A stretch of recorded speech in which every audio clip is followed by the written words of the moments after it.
نقطہ نظر ہمارا سیاست نہیں ہے، تو ہمارے پیش نظر یہ سیاست نہیں ہے جو آج کے دور میں گنی اور شمار کی جاتی ہے۔ 8,000 ارب ڈالر پاکستان دے چکا ہے آئی پی پیز کو۔ یہ سب ہوا کیوں؟ اس کی ضرورت کیوں پڑی؟ حکمرانوں کی نظریں لگی اور آئی پی پیز بنیادی طور پہ ڈالر چھاپنے والی ایک مشین بن گئے ہوئے ہیں۔ صبح سے شام تک آپ نہ بھی ان سے کوئی بجلی لے، آپ نے ان کو ڈالروں میں جو ہے نا وہ پیمنٹ کرنی۔ اس سے اچھا کاروبار کیا ہوگا؟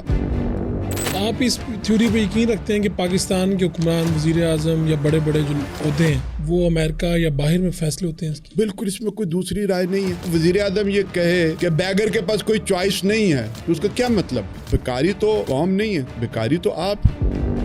کس کی حکومت زیادہ بہتر تھی؟ یہ صرف نام بدلتے ہیں۔ اشرافیہ کی حکومت ہے، یہ سبھی مفاد پرستوں کی حکومت ہے، سب لینڈ لارڈ ہیں، پیسے والے ہیں۔ حافظ نعیم صاحب آئے نئے امیر کے طور پر، کیا چیز آپ سمجھتے ہیں کہ اراکین نے کیا دیکھا؟ کراچی کی جدوجہد دیکھی ہے، اس جدوجہد کے اندر بغیر کسی تھکاوٹ کے کسی ایک ایشو کے اوپر تسلسل کے ساتھ کام کرنا دیکھا ہے۔ میں نے سنا ہے 2-3 مرتبہ آپ نے عمران خان کے حوالے سے کچھ باتیں کہیں کہ ان کو تو لانے میں، سیاست میں مضبوط کرنے میں قاضی صاحب کا بڑا رول ہے۔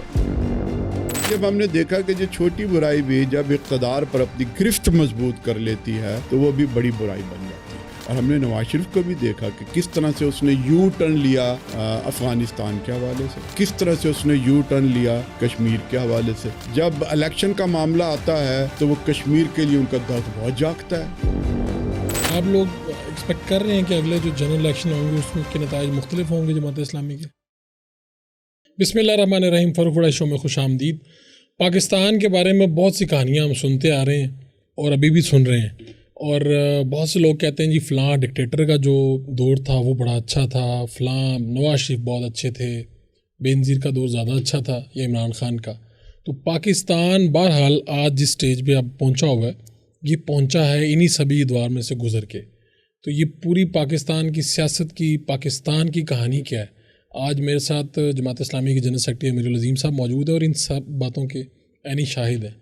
ان کی ایک تقریر بڑی وائرل ہو رہی ہے، وابڈا کی کہانی، وہ بھی بڑی زبردست چیز ہے۔ خود میں مجبور ہو گیا، میں نے کہا انہیں آج ضرور بلایا جائے اسی طرح سے کہ جس طرح سے انہوں نے پاکستان کی وابڈا کی کہانی سنائی ہے، پاکستان کی بھی کہانی اسی طرح کی دردناک کہانی ہے۔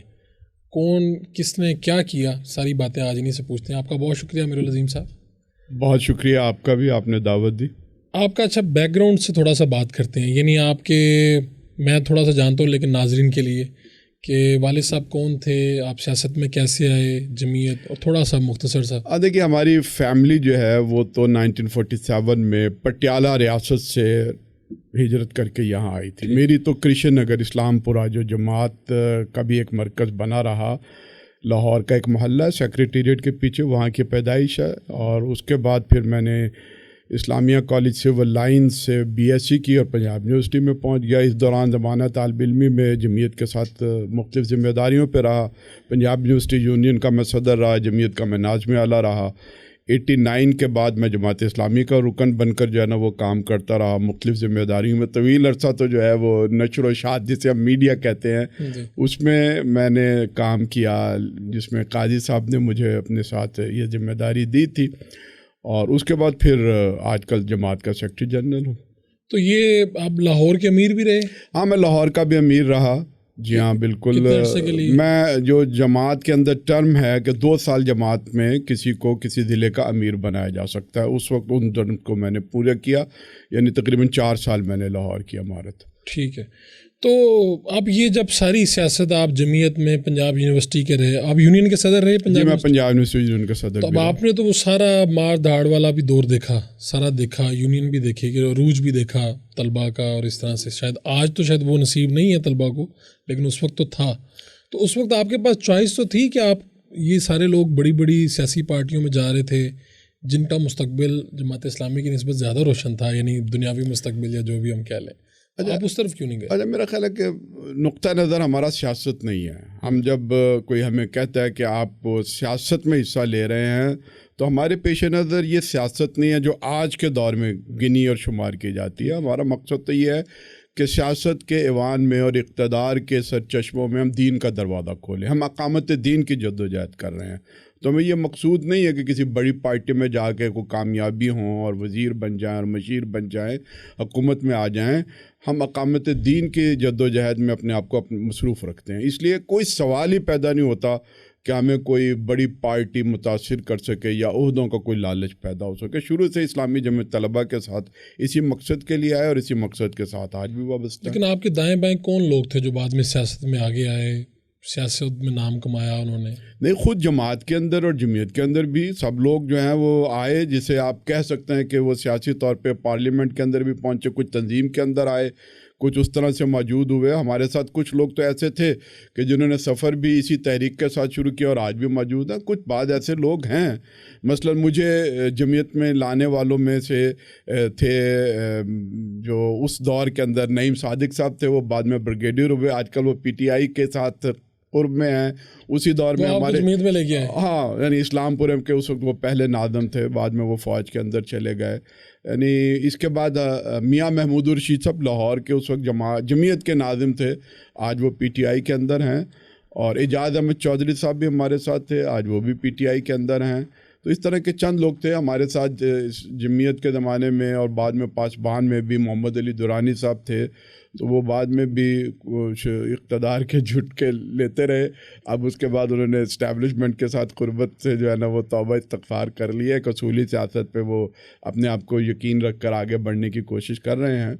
تو یہ جمعیت کے اندر کچھ لوگ ایسے ہوتے ہیں کہ جو پاپولر یا اس طرح کی پالیٹکس کے جس میں وہ سمجھیں کہ جی لازمی کامیابی ہونا، وہ ایم این اے بنے، سینیٹر بنے، وزیر بنے یا اس سے آگے. اور بہت سارے ایسے لوگ ہیں کہ جو ہمارے ساتھ جنہوں نے کام کا آغاز کیا، لیاقت بلوچ صاحب ہیں، فرید احمد پراچا صاحب ہیں، مجھ سے پہلے تھے، لیکن ظاہر ہے کہ یہ ہم اثر ایک لحاظ سے انہیں کہا جا سکتا ہے کہ وہ ہمارے سینئرز تھے. وہ بھی جماعت کی طرف سے ایم این اے بنے، ایم پی اے بنے. حافظ سلمان بٹ مرحوم، وہ بھی ظاہر ہے کہ ہمارے ساتھ جمعیت میں تھے، وہ بھی جماعت کی طرف سے جو ہے وہ ایم پی اور ایم این اے بنے. یہ جو نام آپ نے گنوائے ہیں، پراچا صاحب، بلوچ صاحب، بٹ مرحوم صاحب، جو ان سب کے بارے میں تو ایک تاثر یہ ہے کہ یار یہ بہت ٹیلنٹڈ لوگ ہیں، لیکن صرف ایک ایسی جماعت میں ہیں جو سیاسی طور پہ آگے نہیں بڑھ پا رہی. اب اس کو آپ کس طرح سے دیکھتے ہیں؟ یار جاوید ہاشمی دیکھو کہاں ہے، فلانا دیکھو کہاں پہ ہیں. یہ لوگ اپنی اپنی سیاسی حیثیت جسے آپ سمجھتے ہیں کہ ہماری متما نظر ہی نہیں ہے یہ. اچھا، میرے خیال ہے شروع میں تو یہ کہیں کہیں فیلنگ پائی جاتی تھی کہ یہ کچھ ہم سے آگے نکل گئے، لیکن ان کا انجام دیکھ کر ہم سمجھتے ہیں کہ ہم ٹھیک ڈائریکشنز کے اوپر موجود ہیں. اور میرے خیال ہے خود بھی وہ سوچتے ہوں گے، جو چاہے آج جیل کے اندر بیٹھے ہوں یا آج جو ہے وہ ملتان کے اندر موجود ہوں، کہ انہوں نے جو فوری بڑا قدم اٹھایا، جو سوچ کے اٹھایا، کیا انہوں نے اپنی سوچ کے مطابق وہ نتائج حاصل کر لیے جس کے لیے انہوں نے جماعت کو خیر بات کہہ کے کوئی مسلم لیگ میں گیا، کوئی پی ٹی آئی کے اندر گیا؟ میرا نہیں خیال کہ انہوں نے کوئی بڑا نتیجہ حاصل کر لیا. آپ کو لگتا ہے کہ وہ لوگ اس ٹائم کہیں نہ کہیں پچھتا رہے ہوں گے کہ یار ہم نے یہ قافلہ کیوں میں سمجھتا ہوں کہ اگر آپ تنہائی میں ان سے پوچھیں تو وہ کہتے ہیں، اور میں خود بھی ایسے لوگوں کو جانتا ہوں، اور جو کہتے ہیں کہ یار افسوس ہم نے جو ہے نا وہ ٹریک تبدیل کیا، جس ذہن کے ساتھ آئے تھے اور جو ہمارا خیال تھا کہ ہم ملک کو کوئی تبدیل کر دیں گے اور ہم ایک بڑا انقلاب برپا کر دیں گے، وہ نہیں ہو پایا. اچھا، اور یہ جس زمانے میں آپ تھے، سعد رفیق وغیرہ، یہ لوگ کہاں تھے؟ یہ بھی ظاہر ہے شروع میں سعد رفیق بھی جمعیت کے ساتھ کچھ ہمدردی رکھتے تھے، لیکن یہ بڑی جلدی ایم ایس ایف کے اندر چلے گئے، اور پھر وہاں ہماری ان کے ساتھ کشمکش ہوئی. ایک دور تھا یعنی جس میں طلبہ سیاست میں حکومت سے زیادہ یہ ایم ایس ایف اور اس طرح کی تنظیمیں جو ہے نا وہ وجود میں آئیں. وہ ایک المناک سا چیپٹر ہے. اس وقت اس کی حکومت نے سرپرستی کی، گرین کارڈ دیے گئے. غلام حیدر وائیں اور مسلم لیگ کے اندر کچھ لوگ تھے، وہ سمجھتے تھے کہ جس طرح سے جماعت اسلامی کا ایک بہت پاپولر اسٹوڈنٹ ونگ ہے، ہم بھی یہ بنا لیں. انہوں نے کوشش کی، حکومت نے سرپرستی کی ایم ایس ایف کی، جی یقیناً سرپرستی کی اور اعلانیہ سرپرستی کی. مقاصد یہی تھے کہ وہ اپنی براڈ بیس ایک اسٹوڈنٹس پالیٹکس میں جو ہے نا وہ رکھنا چاہتے تھے. چونکہ لوگ آج بھی بڑی بڑی پولیٹیکل پارٹیز جو ہے وہ اسلامی جمعیت طلبہ کو حاسدانہ اور رقیبانہ جذبات کے ساتھ دیکھتی ہیں کہ ایک بہت بڑا بیس ہے جماعت اسلامی کا، تو کاش یہ ہمارے پاس بھی ہو. یہ نظریاتی لوگ ہیں، کمیٹڈ لوگ ہیں، تو اس طرح کا خیال تو پیدا ہوتا ہے.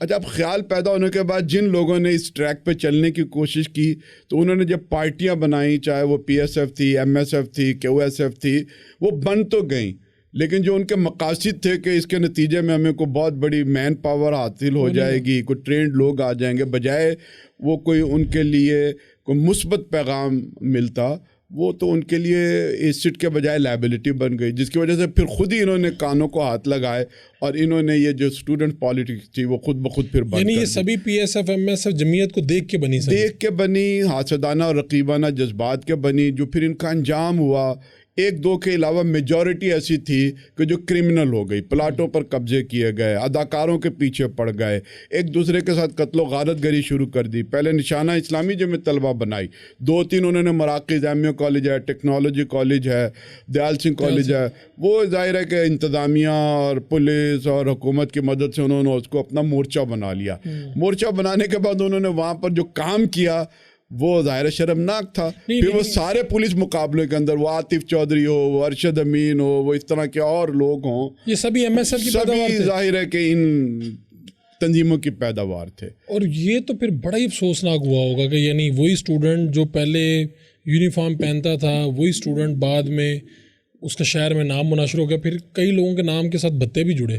جی وہ تو پھر اشتہاری بن گئے نا جی، اور پھر جن لوگوں نے انہیں بنایا تھا ان کو وہ پڑ گئے، یعنی ان کے لیے بھی وہ ایک لائبلٹی بننا شروع ہو گیا۔ پھر انہوں نے بہرحال میرا خیال ہے کہ جو اہتمام کیا وہ پھر پولیس مقابلے ہوئے، وہ آپ کے سامنے ہیں۔ اور یہ احسن اقبال کہاں تھے اس زمانے میں؟ احسن اقبال جمعیت کے زمانے میں تو ہمارے ساتھ تھے، پھر یہ باہر چلے گئے، پڑھ لکھ کر آئے، پھر انہوں نے کہا کہ جو میں نے تعلیم اور مہارت حاصل کی ہے وہ قوم سے اس کو مستفید ہونا چاہیے۔ تو کچھ لوگوں کے اندر خواہش ہوتی ہے کہ ہم جو ہے وہ ایک بڑا کام کر کے دکھائیں، پھر جو کام وہ کر رہے ہیں وہ آپ کے سامنے ہیں۔ حسین حقانی بھی جمعیت میں رہے؟ حسین حقانی جمعیت میں رہے اور کراچی یونیورسٹی سے ان کا تعلق تھا، پھر وہ صحافی بن گئے اور ہانگ کانگ گئے۔ جمعیت کے زمانے میں ایک تنظیم تھی Asian students federation, A S F, ٹھیک ہے، Asian student association, A S A, اس میں تمام یونینز کے لوگ جو ہے نا وہ شامل ہوتے تھے۔ تو جمعیت کی طرف سے اے ایس اے میں حسین حقانی صاحب جو ہے وہ ہوئے، ہانگ کانگ کے اندر اس کا مرکزی دفتر تھا، یہ میرا خیال ہے اس کے کوئی سیکریٹریٹ کے اندر چلے گئے، وہاں شفٹ ہو گئے، ہانگ کانگ میں انہیں جانے کا موقع ملا، وہاں میرا خیال ہے کہ ایک انٹرنیشنل میگزین تھا، اس کے یہ پھر نمائندے بن گئے، اور وہاں سے پھر ضیاء الحق صاحب نے ان کو پک کیا، اور اس کے بعد پھر چل سو چل۔ تو یعنی جمعیت کے تو اہم وہ تھے نا رکن، اسی وجہ سے تو جمعیت نے ان کو کیا نا نامینیٹ وہاں کے۔ اچھا ظاہر ہے جمعیت کے ساتھ وہ ایک نمایاں آدمی تھے، اور میرا خیال ہے کہ ہر تحریک کے ساتھ کچھ چیزیں ویسٹ ہو جاتی ہیں، بلکہ یہ شاید پورا اصول ہے کہ جب آپ پروڈکٹ بناتے ہیں تو کچھ نہ کچھ ویسٹیج نکلتی ہے۔ تو آپ کہہ رہے ہیں کہ یہ اس طرح سے بے شمار مرتبہ ہوا جمعیت کے ساتھ؟ ہاں، مطلب یہ ہے کہ بے شمار مرتبہ نہیں، اکا دکا آپ کو ایسے لوگ مل جائیں گے۔ یعنی آپ اگر دیکھیں کہ 80 سال کی تاریخ ہے اسلامی جمعیت طلباء کی، 47 سے لے کر اب تک، اب ہزاروں لوگ جو ہے وہ اس میں سے تنظیمی طور پہ نکلے ہیں، لاکھوں لوگ اس کے ساتھ ایسوسیٹ ہو کر نکلے ہیں۔ تو ہزاروں لوگوں میں سے اگر چند درجن جو ہے وہ لوگ اگر نکل کے کسی اور پارٹی کے اندر گئے ہیں تو آپ اسے یہی کہیں گے کہ یہ تو بہت منیمم ویسٹیج ہے، اس سے کم جو ہے نا وہ آپ، میرا خیال ہے کہ کہیں اور نہیں آپ دکھا سکتے کہ اس سے بھی کم کہیں ویسٹیج ہوئی ہو۔ جو اعجاز چودھری صاحب ہیں یہ میاں طفیل مرحوم کے داماد ہیں؟ جی ہاں، میاں صاحب کے انہی کی داماد ہیں۔ زندگی میں یہ علیحدہ ہو گئے تھے جمعیت جماعت سے؟ نہیں، ان کی زندگی سے ان کا کوئی تعلق نہیں علیحدہ ہونے کا، یعنی جماعت کے اندر رہتے ہوئے انہیں کچھ اختلافات جو ہے نا وہ پیدا ہوئے تھے، اس میں بہرحال بعض اوقات کچھ لوگوں کی مس ہینڈلنگ بھی ہوتی ہے، ان میں سے میں سمجھتا ہوں کہ جماعت کے اندر جو ہے وہ اعجاز صاحب کو کچھ تھوڑا سا ہم مس ہینڈل کر گئے، اچھا، اور وہ بہرحال ایک رد عمل کے اندر آ گئے کہ مجھ سے یہاں پر تو کام نہیں لیا جا رہا تو پھر کہیں اور جا کے کام کروں۔ تو اگر میں ہوتا، مجھے کوئی مس ہینڈل کر لے، کوئی ذمہ داری نہ دے، تو میں تو خاموشی سے برداشت کر لوں گا، کوئی بات نہیں، میں اس وقفے کو اپنے لیے ایک سمجھوں گا کہ اللہ تعالیٰ مجھے ایک موقع دے رہا ہے کہ میں اپنے کاروبار کو ٹھیک کر لوں یا کچھ اور آپ کے ساتھ ہوا ویسے اس طرح جماعت؟ مطلب میرے ساتھ تو مسلسل ہوا، میں جمعیت کی ناظم اعلیٰ سے فارغ ہوا، مجھے سیکٹری اطلاعات بنا دیا گیا۔ میں جب پہلی دفعہ پروگرام کے اندر گیا، یعنی کاروان چلا تھا. یعنی قاضی صاحب نے جس طرح دعوت و کاروان, امن کاروان, اس طرح کی چیزیں جو ہے نا وہ چلائی تھی. تو سکھر میں مجھے صبح راشد نسیم صاحب جو جمعیت کے مجھ سے پہلے ناظم اعلیٰ تھے, تو کہنے لگے کہ وہ جمعیت کے کچھ ارکان میرے پاس آئے اور وہ رو رہے تھے کہ ہمارے ناظم اعلیٰ کو آپ نے جو ہے نا وہ کیمرہ پکڑا دیا اور وہ اسٹیج کے اوپر جو ہے وہ ایک فوٹوگرافر بن کے تصویریں کھینچ رہے ہیں. تو میں نے کہا یار وہ ایک مورچہ تھا جمعیت کی نظامت اعلیٰ, اب چونکہ جماعت میں مجھے ذمہ داری دے دی گئی اور میرا مورچہ جو ہے وہ نشر و اشاعت کا, تو جو اس کی ضروریات ہے میں وہ پوری کروں گا. نہیں تب سیکٹری اطلاعات کو خود ہی کرنا پڑتا تھا. بسا اوقات جب آپ جاتے ہیں, آج کل تو اب ہر ایک کے پاس کیمرہ آ گیا نا موبائل کی صورت میں, اس وقت نہیں تھا. تو اس وقت نہیں تھا. اور میں چونکہ ساتھ ساتھ ایک ایڈورٹائزنگ ایجنسی بھی چلا رہا تھا, میرا کیمرہ بڑا زبردست تھا. میں یہ چاہتا تھا کہ ہم اس طرح کی تصویریں بھی لے لیں جو کل کو بعد میں مختلف میگزینوں میں جو ہے نا وہ کام آئے. یعنی یہ بات ہے 90s کی. تو 90s کے اندر جو ہے وہ اس طرح کے ہمارے پاس مواقع نہیں تھے کہ آپ کوئی چیز جو ہے وہ فوری طور پہ ریلیز کر سکیں. آپ مطلب تصویریں بناتے تھے, ان کو پھر پازیٹیو نکلتا تھا, پھر وہ اخبارات تک پہنچائے جاتے تھے. اسے کسی طرح سے ای میل وغیرہ نہیں کی جا سکتی تھی, واٹس ایپ نہیں کیا جا سکتا تھا. تو وہ دور ذرا کسی اور طرح کا تھا. تو آپ نے پھر اس وقت اگر اور اس وقت جو ہے وہ کیمرہ رکھنا, تصویریں بنانا معیوب بھی سمجھا جاتا تھا جماعتی حلقوں کے اندر. تو آپ کو تنقید کا سامنا بھی, جی ظاہرہ مجھے تنقید کا سامنا کرنا پڑا. کیا کر رہے ہیں یعنی یہ تو یعنی جماعت کے سے پہلے بھی مجھے اسلامی جمع طلبہ میں بھی تنقید کا سامنا کرنا پڑا. آپ کے پاس کیمرہ کب آیا؟ میں آپ کو بتاؤں کہ وہ کیمرہ تو مطلب سب سے پہلے جماعت کے اندر موبائل میں نے لیا. کسی کے پاس وہ موبائل نہیں ہوتا تھا. اچھا. اور میں آپ کو لطیفہ سناؤں کہ میں اسلام آباد گیا موبائل لے کر, اور وہ بڑا سا ایک بستہ ہوا کرتا تھا. تو منصور ایکسچینج سے مجھے فون آیا اور اس میں مجھے آپریٹر نے کہا کہ آپ کو جو ہے وہ قاضی صاحب یاد کر رہے ہیں, شام 4 بجے میٹنگ رکھی ہے. تو میں نے کہا نہیں, انہیں بتا دیجیے کہ میں تو اسلام آباد ہوں. کہنے لگے مذاق تو آپ نہ کریں. میں نے کہا کیوں؟ کہنے لگے جی میں نے تو آپ کو 042 کر کے 351292 کیا, تو آپ تو لاہور میں ہیں. میں نے کہا نہیں یہ موبائل ہے, آپ میں جہاں بھی جاؤں گا تو آپ کو یہ 042 کے ساتھ ہی کرنا پڑے گا, سوائے کراچی کے. ان دنوں پاکٹل جو ہے وہ صرف پنجاب اور کے پی کے اندر موجود تھا, اور آپ کو کراچی کے لیے 021 کوڈ کرنا پڑتا تھا. بڑی مشکل سے انہیں میں نے سمجھایا کہ یہ ایسا ہو سکتا ہے. ایسا ہو سکتا ہے. میں نے کہا میں ابھی دفتر میں جاتا ہوں اور آپ کو 051 سے فون کروں گا اور آپ کو پتہ لگ جائے گا. تو اسی طرح سے جمعیت کے اندر جب ہمارا سالانہ اجتماع ہوا اور مسجد کے اندر وہ اجتماع ہوا, تو میرے پاس ایک ساتھی آئے منصور صدیقی صاحب, جو بعد میں ہمارے ساتھ پاسبان میں بھی شریک ہوئے. وہ قطر سے آئے تھے. مجھے انہوں نے کہا کہ جی میرے پاس ایک VHS کیمرہ ہے, میں یہ چاہتا ہوں کہ پورا جو جمعیت کا اجتماع جو ہے وہ میں ریکارڈ کر لوں, پھر بعد میں ہم اس کی ایڈٹ کر کے تو ہر پروگرام جو ہے وہ VHS پہ ہم لوگوں کو دیں گے. تو میں نے تھوڑی دیر سوچا اور پھر میں نے فیصلہ کر لیا. میں نے کہا جی ٹھیک ہے, آپ پورا جو ہے وہ اجتماع ارکان جو ہے وہ فلمائز کر لیں. آپ ناظم اعلیٰ تھے؟ میں ناظم اعلیٰ تھا. میں نے ان کو اجازت دے دی. اب وہ 3 دن تو وہ کرتے رہے. آخری دن ہوتا ہے جمعیت کے نئے ناظم اعلیٰ کے اعلان سے پہلے پورے ارکان کے اجتماع میں گفتگو ہوتی ہے, سوالات ہوتے ہیں, سوالات بھی ساری چیزیں. پھر آخری ایک ہمارا ہوتا ہے جسے کہتے ہیں احتسابی سیشن. احتسابی سیشن میں ہوتا ہے کہ شورا کا احتساب, کسی رکن کا احتساب, اور آخر میں ہوتا ہے ناظم اعلیٰ کا احتساب. تو جب میں نے کہا ناظم اعلیٰ کا احتساب, عام طور پہ یہ خاموشی ہو جاتی ہے 1 منٹ کی, ظاہر ہے عام طور پہ کسی نے کوئی بات نہیں کرنی ہوتی.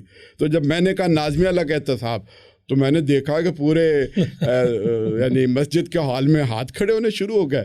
تو میں نے کہا اللہ خیر کرے کہ یہ کیا ہو رہا ہے. تو چونکہ یہ میرا اجتماع ارکان پہلا تھا, اس سے پہلے جس میں منتخب ہوا تو اس وقت میں جیل میں تھا, تو لہذا یہ مطلب میرا وہ پہلا اجتماع ارکان تھا کہ جس میں سامنے موجود تھا.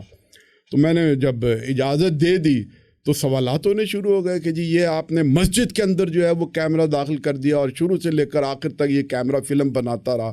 بڑا سمجھانے کی کوشش کی کہ یہ کوئی گناہ نہیں ہے, یہ آج کی ضرورت ہے, لیکن ظاہر ہے لوگ مان نہیں رہتے. یہ کس سن کی بات ہوگی؟ یہ 88 کی بات ہے جی. اور اس کے اوپر لمبی چاڑی گفتگو ہوئی, 1 گھنٹے سے زیادہ یہ ڈسکشن ہوئی. اور بہرحال اس کے بعد میں نے معذرت کرتے ہوئے کہ اگر آپ کو اچھا نہیں لگا تو آپ آئندہ شورا میں اس پہ غور کر لیجئے, یہ میرا اپنا فیصلہ تھا. یہ اگر پازیٹیو ہے تو میں اس کی ذمہ داری لیتا ہوں, نیگیٹو ہے تو میں ذمہ داری لیتا ہوں, کیونکہ مجھے پتا تھا کہ یہ آخری اجتماع, اس کے بعد جو ہے وہ پھر ظاہر تبدیلی ہونی تھی. لیکن اب جب ہم جاتے ہیں کسی بھی اجتماع کے اندر تو اس میں کئی کیمرے لگے ہوتے ہیں اور جمعیت کے اپنے لوگ سیلفیاں بنا رہے ہوتے ہیں، چاہے وہ مسجد کے اندر ہوں یا کسی ہال کے اندر ہوں، تو وقت جو ہے وہ تبدیل ہوتا رہتا ہے. تو میں نے یہ عرض کیا کہ آپ نے ویسے اس اجتماعیت میں رہ کے یعنی تھوڑا سا سمجھا جاتا ہے یار یہ دنیا والوں سے ذرا تھوڑے سے دور رہتے ہیں، یا کچھ مذہبی کہہ لیں ذرا تھوڑی سختی رہتی ہے، مذہب ایک چادر رہتی ہے سختی کی طرح کہا جاتا ہے، یہ کانسیپٹ بھی ٹھیک ہے کسی حد تک، کوئی غلط نہیں ہے. اچھا، میرا خیال ہے ہر نئی چیز کے ساتھ کچھ نہ کچھ نزاکتیں لگی ہوتی ہیں. لیکن آپ نے اتنی جلدی ایکسیپٹ کیسے کرتے تھے اس کو، جیسے آپ نے کیمرے والا فیصلہ لیا؟ میں نے تو ہمیشہ کیا، ہر دور کے اندر جمعیت کے اندر رہتے ہوئے نئی چیزوں کو کچھ لوگ جلدی ایکسیپٹ کر لیتے ہیں، کچھ ذرا مشکل سے کرتے ہیں، اور پھر کچھ جو ہے وہ سارے مکمل ہو جاتے ہیں. تو میں نے ہر دور کے اندر ایک نیا پن جو ہے نا وہ انٹروڈیوس بھی کروایا، اس کے پیچھے سوچ کیا فرمایا، یعنی آپ کے کوئی گھر سے یا کہیں اور سے کچھ تو ایسا ہے نا؟ اچھا، اس میں ایک وجہ ہے، میں اگر اپنے طور پر غور کروں، میں نے شروع سے جمعیت کے لٹریچر کے ساتھ ساتھ اور بہت کچھ پڑھا. میرے والد صاحب جو ہے وہ انہوں نے مطلب ہمیں لے جاتے تھے چھٹی والے دن، ان دنوں جو ہے نا وہ مطلب اتوار کی چھٹی ہوا کرتی تھی، تو وہ انارکلی پرانی کتابوں پہ انہوں نے ہمیں مطلب یہ کہ الف لیلہ بھی پڑھائی، عمر و یار بھی پڑھائی، توبۃ النصوح تک جو ہے نا وہ لے گئے. پھر انہوں نے جو کلاسیکل لٹریچر تھا وہاں سے وہ لیتے تھے اور پھر ہم سے کچھ نہ کچھ گفتگو کرتے تھے.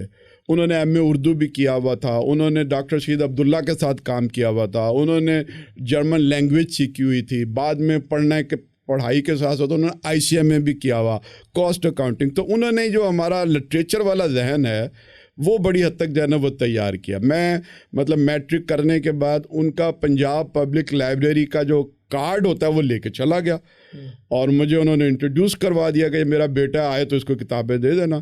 تو میں وہاں پر بیٹھ کے پڑھتا تھا اور پھر میں ساتھ لے کر آتا تھا. تو اس وجہ سے شاید یہی وجہ تھی نا. اور میں نے وہاں مطلب یہ کہ سائیکالوجی میرا ایک انٹرسٹ بن گیا، میں نے 4 کتابیں ایشو کروائیں. تو لائبریرین نے کہا کہ یار یہ 4 کتابیں تو ٹھیک نہیں ہیں، تم 1-2 لے جاؤ. تو میں نے کہا کوئی نہیں جی، میری چھٹیاں، میں آپ کو مطلب یہ کہ اگر تو ریسٹرکشنز ہیں. تو انہوں نے کہا تم چھوٹے ہو اور تم 4 کتابیں، اور تھوڑی سی اس نے بحث کی. پھر جب اس نے میرا شوق دیکھا تو اس نے مجھے کہا اچھا چلو لے جاؤ. تو میں نے بڑی جلدی جو ہے نا وہ ان چیزوں کو پک بھی کیا. تو جمعیت کے لٹریچر کے ساتھ ساتھ اور بہت ساری چیزیں پڑھنے سے تھوڑا سا آپ سمجھ لیجیے کہ مائنڈ جو ہے وہ براڈ بیسڈ ہو گیا. پھر جمعیت کے اندر رہتے ہوئے مجھے کچھ باہر جانے کا تجربہ ہوا. اسلامی جمعیت طلبہ ہی نے بھیجا. پہلا میرا وزٹ جو ہے وہ ملیشیا کا ہوا. ایک وہاں پر ابیم انور ابراہیم اس وقت وہاں کی طلبہ تنظیم کے پریزیڈنٹ تھے، انہوں نے بلایا تھا. تو وہاں ہمارا کیمپ ہوا. اب جب وہاں جا کر ہم نے دیکھا کہ تربیتی پروگرام ہو رہا ہے اور ایک ٹائی والا سوٹ والا آ کر جو ہے وہ درس قرآن دے رہا ہے، پہلے تو جھٹکا لگا کہ یہ کیا ہو رہا ہے.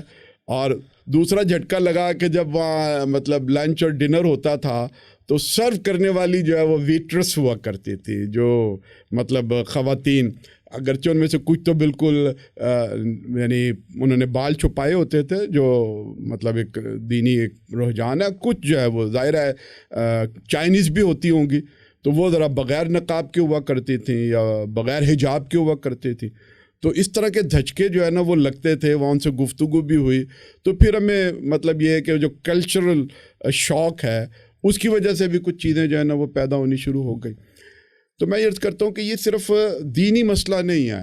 ابھی آپ دیکھیے نا اے آئی آ رہی ہے جی، تو وہ لوگ جو خود نیٹ کے اوپر موجود ہے اور جن سوشل میڈیا کے اندر موجود ہیں، بڑے بڑے لوگ ہیں جو اے آئی کی مخالفت کر رہے ہیں، جو کہہ رہے ہیں کہ جو انکار کر رہے ہیں. تو میرا خیال ہے کہ ہر دور میں یہ ہوتا ہے کہ نئی چیز کے ساتھ کچھ نہ کچھ جو ہے وہ ریزسٹنس ضرور پیدا ہوا. تو آپ نے کہا کہ میں جیل میں تھا جب پہلی مرتبہ میں جمعیت کا مرکزی صدر یا ناظم اعلیٰ بنا، تو آپ یعنی جیل میں تھے تو پھر آپ کو بتایا گیا کہ آپ بن گئے؟ ہاں جی، ظاہر ہے ہم تقریباً کوئی 9-10 مہینے ہوئے. وہ وقت تھا ضیاء الحق کے خلاف ہم نے موومنٹ شروع کی تھی جب یونینز پر پابندی لگ گئی تھی. بار بار جیل آنا جانا شروع ہوا، کبھی 1 مہینے کے لیے، کبھی 10 دن کے لیے، کبھی 4 دن کے لیے. پھر ایک ایسی بھی ہمارے پاس یعنی کیس بن گئے کہ جس میں ہم تقریباً 1 سال کے قریب جو ہے وہ جیل کے اندر رہے. تو اسی زمانے میں جب جمعیت کا اجتماع ہوا ارکان کا تو پھر مجھے ناظم اعلیٰ بنایا گیا. تو جیل ہی میں پھر ظاہر پیغام پہنچا اور پھر جیل ہی کے اندر بیٹھ کے حلف ہوا. پوری شورا آئی اور وہاں بیٹھ کر جو ہے نا وہ میں نے حلف پڑھا. اور پھر ظاہر ہے میں باہر تو کام نہیں کر سکتا تھا.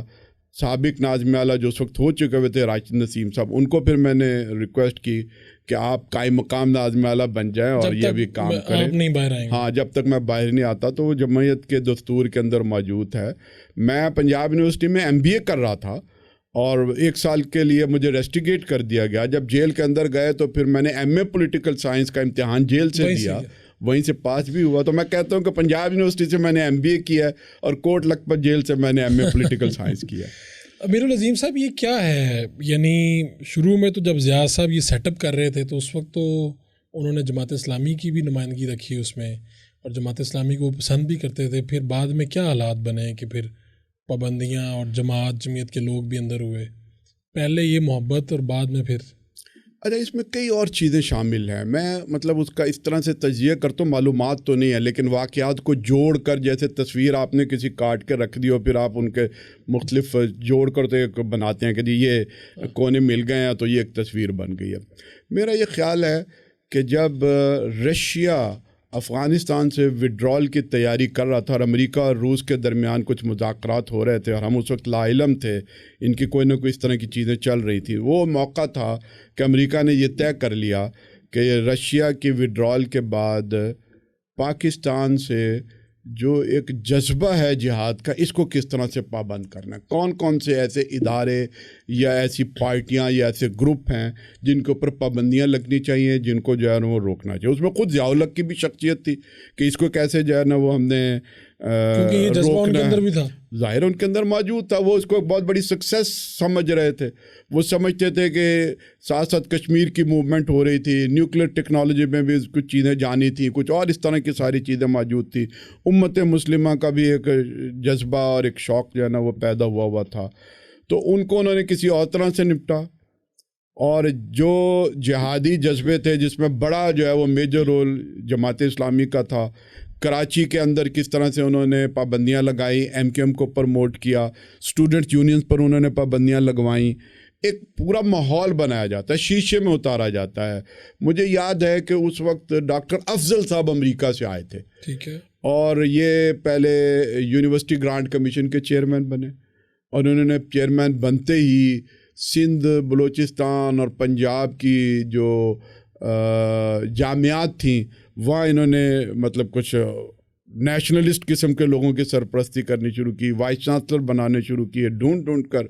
اور یہ مطلب ہماری تنظیمیں اساتذہ ہیں، کچھ اور لوگ ہیں، ان کے کان کھڑے ہو گئے. اور یہ کچھ لوگوں نے آ کے میاں طفیل محمد صاحب کو بھی کہا کہ جی ذرا ضیاء الحق کو سمجھانے کی کوشش کریں. اور کسی میٹنگ میں انہوں نے بات بھی کی کہ بھئی سب تب ساتھ ہی تھے ضیاء صاحب کے؟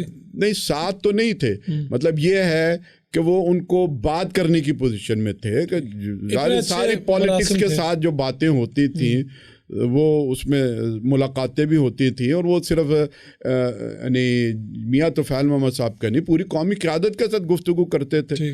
کسی کے ساتھ براہ راست ہوتی تھی، کسی کے ساتھ جو ہے نا وہ انڈائریکٹ طریقے سے ہوتی تھی. اور یہ جتنے آپ کے میڈیا کے لوگ ہیں ان کے ساتھ ان کی ملاقاتیں ہوتی تھیں، کالم چھپتے تھے. الطاف حسن قریشی صاحب، مجیب الرحمان شامی صاحب اور مصطفیٰ صادق صاحب، کئی منسٹر تھے، ارشاد احمد حقانی صاحب، یہ 4-5 لوگ تو زیادہ قریب، ظاہر سارے لوگ جو ہے نا وہ قریب تھے. ان کے ذریعے پیغام دیا گیا کہ بھئی آپ اس کا نوٹس لیں. انہوں نے جواب میں دیا کہ نہیں، بہت ذہین آدمی ہے، وہ جامعات کو ٹھیک کرنے اور امریکہ سے صرف یونیورسٹی کی تعلیم کو ٹھیک کرنے کے لیے آیا. تو تعلیم کیا ٹھیک کرنی تھی، انہوں نے اپنے پر پرزے نکالے. وہ یونیورسٹی گرانٹ کمیشن کے بعد انہیں منسٹر بنا دیا گیا اور منسٹر بنانے کے بعد پھر انہوں نے یونینز پر جو ہے پابندیاں لگائیں اور پھر چل ہے. تو ضیاء الحق صاحب تو جمعیت کو بڑا پسند کرتے تھے؟ اچھا، پسند تو نہیں کرتے تھے، یعنی یہ ضرور ہے کہ وہ سمجھتے تھے کہ یہ ایک پازیٹیو چیز ہے. یعنی ہمارا ان کے ساتھ اختلاف ان معنوں میں کہ یونینز کی جو بحالی ہے یہاں سے شروع ہوا اور پھر بڑھتا چلا گیا. اور پیچھے جو میں نے عرض کیا نا کہ پوری ایک خطے کی جو پکچر کہیں بن رہی تھی وہ یہ تھی کہ صرف پاکستان ہی کے اندر نہیں، افغانستان کے اندر بھی جو کچھ ہونا تھا کہ بجائے مجاہدین کی حکومت آنے کی جنہوں نے روس کو شکست دی، وہاں شوشہ چھوڑا گیا، براڈ بیس گورنمنٹ. آج کل بھی ابھی میں پڑھ کے مطلب کان کھڑے ہوئے ہیں، ہمارے وزیر اعظم صاحب گئے ہیں 4-5 دن پہلے ازبکستان، تاجکستان، اور وہاں پر بھی انہوں نے جو یعنی پریس سٹیٹمنٹ آئی ہے مطلب وزیر اعظم کی، ان کے صدر کی، کہ جی افغانستان کے اندر میں براڈ بیس گورنمنٹ چاہیے. آپ کے کان تو میرے کان کھڑے ہو گئے کہ یار یہ وہ کام ہے کہ جو اس وقت شروع ہوا تھا کہ جی براڈ بیسڈ گورنمنٹ جو بننی چاہیے. UN کا اسپیشل انائے آتا تھا، بینن سیورن اس کا نام تھا، اور وہ آ کے یہاں پہ نواز شریف کو، جنیجو کو یہی تلقین کرتے تھے. ضیاء الحق اس کو منع کرنے کی کوشش کرتے تھے، اور پھر بہرحال جو چیزیں وہ آپ کے سامنے آئی ہیں. تو آپ بھی یہ سمجھتے ہیں کہ ضیاء الحق کو امریکہ نے مروایا؟ میں سمجھتا ہوں کہ بالکل یقینی بات ہے کہ ان کے راستے کی دیوار تھا. وہ سمجھتے تھے کہ اگر ضیاء الحق موجود رہے تو ہمارے لیے جو اگلے مقاصد ہیں وہ پورے نہیں ہو سکیں گے یا مشکلات پیش آئیں گی. دیکھیے مسئلہ یہ ہے کہ ہم اپنے لیے کام کرتے ہیں، کہیں پر امریکہ کو وہ کام سوٹ کرتا ہے، وہ بھی ساتھ آ کے کھڑے ہو جاتا ہے، کہیں دنیا میں کسی اور کو سوٹ کر رہا ہوتا ہے. لیکن اب وہ یہ سمجھے کہ جی اب ہماری ڈکٹیشن پر چلیں تو ہمیں اس ڈکٹیشن پہ تو نہیں چلنا، ہم نے تو اپنے سفر پہ جاری رہنا ہے. اور ان کا یہ خیال تھا کہ بھئی ہم اب اپنا کانٹا بدل لیں گے تو ہمارے ساتھ پاکستان کو بھی اپنا کانٹا بدل لینا چاہیے. ہم ظاہر شاہ کو لانا چاہتے ہیں، پاکستان نے رجسٹ کیا، افغانوں نے رجسٹ کیا، کبھی ہم نے قربانیاں دی ہیں. اب یہ ظاہر شاہ آ کر یا اس کے بعد کچھ اور لوگ آ کر جو ہے نا وہ اس حکومت کو سنبھالیں، جس کا نتیجہ یہ نکلا کہ پھر ایک نئی جد و جہد جو ہے وہ افغانستان اور پاکستان کے اندر شروع ہو گئی، جو جنگ و جدل آج بھی جاری ہے. تو اس میں ایک تاثر تو یہ ہے کہ امریکہ نے استعمال کیا پاکستان کو، پاکستان کے مجاہدین کو، رشیا کی جو سپر پاور والا معاملہ تھا اس سب کو ختم کرنے کے یہ تاریخ بتائے گی کہ کس نے کس کو استعمال کیا. آپ ویسے کیا سوچتے ہیں؟ یہ لمحے ہوتے ہیں. ایک خاص لمحے میں آپ کو انالیسس یہ ہوگا کہ امریکہ نے آپ کو استعمال کر لیا، اگلے لمحے میں آپ کو یہ محسوس ہوگا کہ نہیں، آپ نے امریکہ کو استعمال کر لیا. اگر تو افغانستان کے اندر براڈ بیس گورنمنٹ بن جاتی، آج وہاں کی طالبان کی حکومت نہ ہوتی، آج وہاں پر اسلامی حکومت نہ ہوتی، تو پھر آپ کہتے کہ بھی امریکہ نے آپ کو استعمال کر لیا. لیکن امریکہ تو افغانستان سے دوبارہ نکل گیا، آنے کی اس نے بہت کوشش کی. تو اب وہ خود سوچتا ہوگا کہ ہم کس جنگ کے اندر پھنس گئے، ہمیں تو جو ہے وہ کچھ فنڈامنٹلسٹوں نے بس استعمال کر لیا. اس کے فوری بعد تو آپ لوگ تو یہ سوچ رہے ہوں گے کہ استعمال، میں نے تو اسی لیے کہا کہ تاریخ کا تجزیہ جو ہے نا وہ اگر تو آپ ایک دن کا کریں گے تو آپ کو اور نتیجہ نکلے گا، اور اگر آپ 10 سال کا کریں گے تو اور نتیجہ نکلے گا، اور اگر آپ 1 صدی کا کریں گے تو نتیجہ کچھ اور ہوگا. آپ کہتے ہیں کہ جماعت نے بالکل ٹھیک کیا، بالکل ٹھیک کیا، افغان جہاد میں جا کے کوئی دوسری رائے نہیں ہے. اگر آپ یہ کام نہ کرتے اور روس جب وہ پاکستان تک پہنچتا، اس کی جو تاریخ تھی کہ جہاں جاتا ہے وہ نکل جاتا ہے. دیکھیں نا اس جہاد کی کیا برکتیں ہوئیں، یعنی تاجکستان آزاد ہو گیا، ازبکستان آزاد ہو گیا، روس کے ٹکڑے ہو گئے، بوسنیا آزاد ہو گیا، امت مسلمہ کے اندر ایک نیا جذبہ پیدا ہوا، کشمیر کھڑا ہو گیا. یعنی میں یہ سمجھتا ہوں کہ امت مسلمہ کی محرومی کا آخری نقطہ جو ہے وہ سکوت ڈھاکہ تھا. اس سکوت ڈھاکہ میں البدر اور شمس نے جو قربانیاں دیں، آپ کہہ سکتے ہیں کہ انہوں نے وہ ضائع ہو گئی. نہیں، ضائع نہیں ہوئی، وقتی طور پہ وہ ناکام ضرور ہوئی ہیں، لیکن اس ناکامی نے ایک بہت بڑی کامیابی کی بنیاد رکھ دی.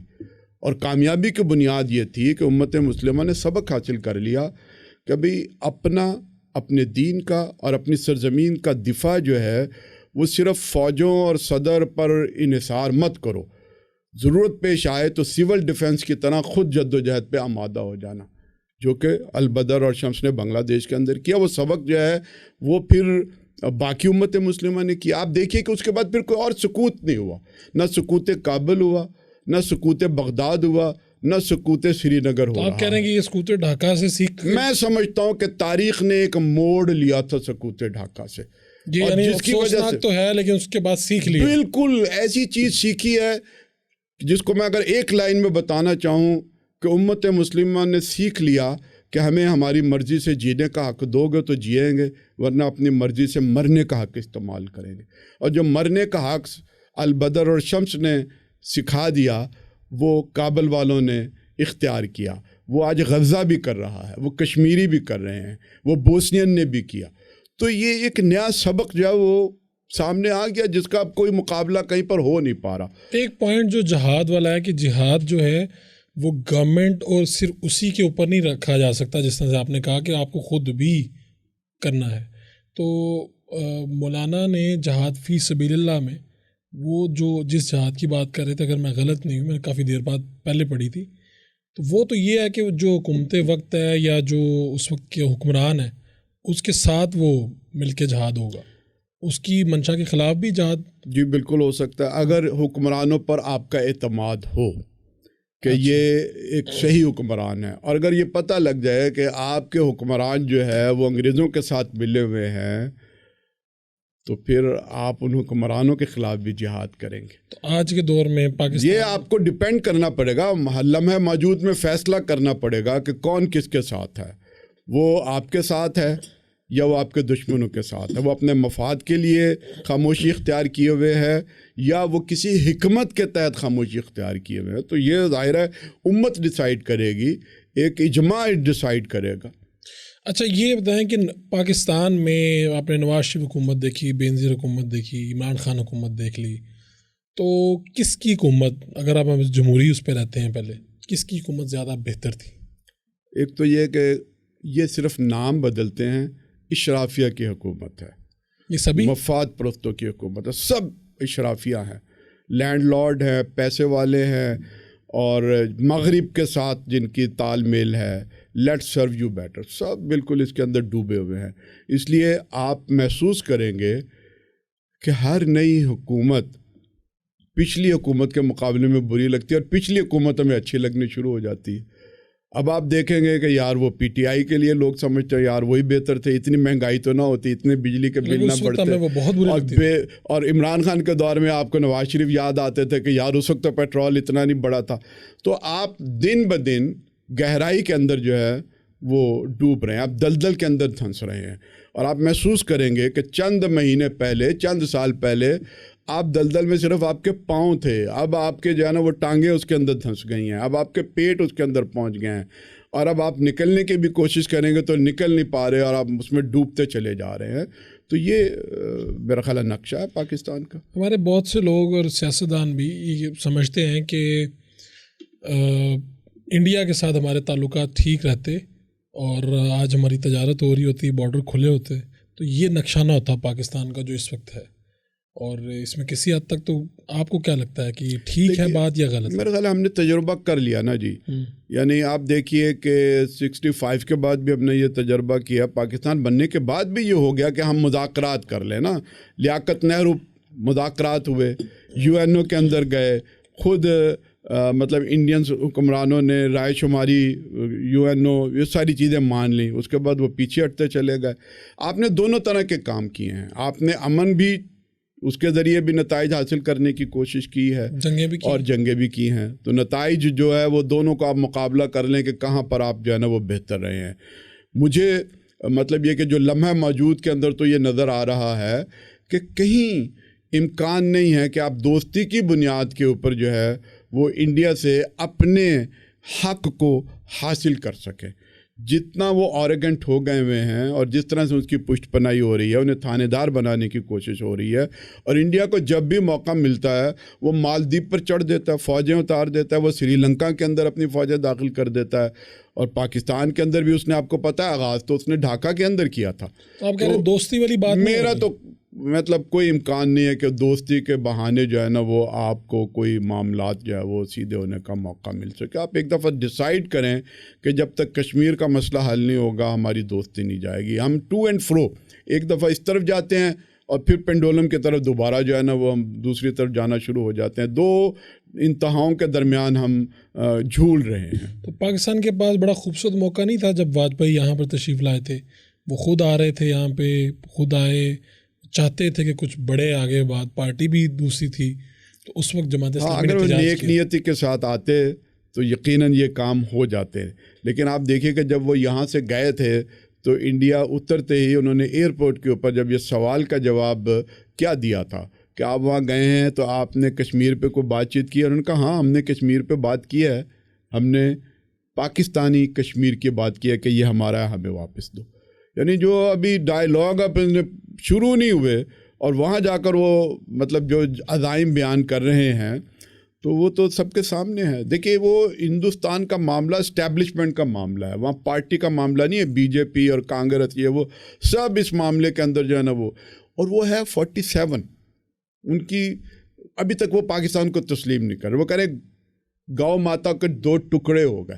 وہ اس نفسیات سے بالا تر ہوں گے, ہمیں تسلیم کریں گے تو پھر میرا خیال ہے کہ بات آگے بڑھے گی.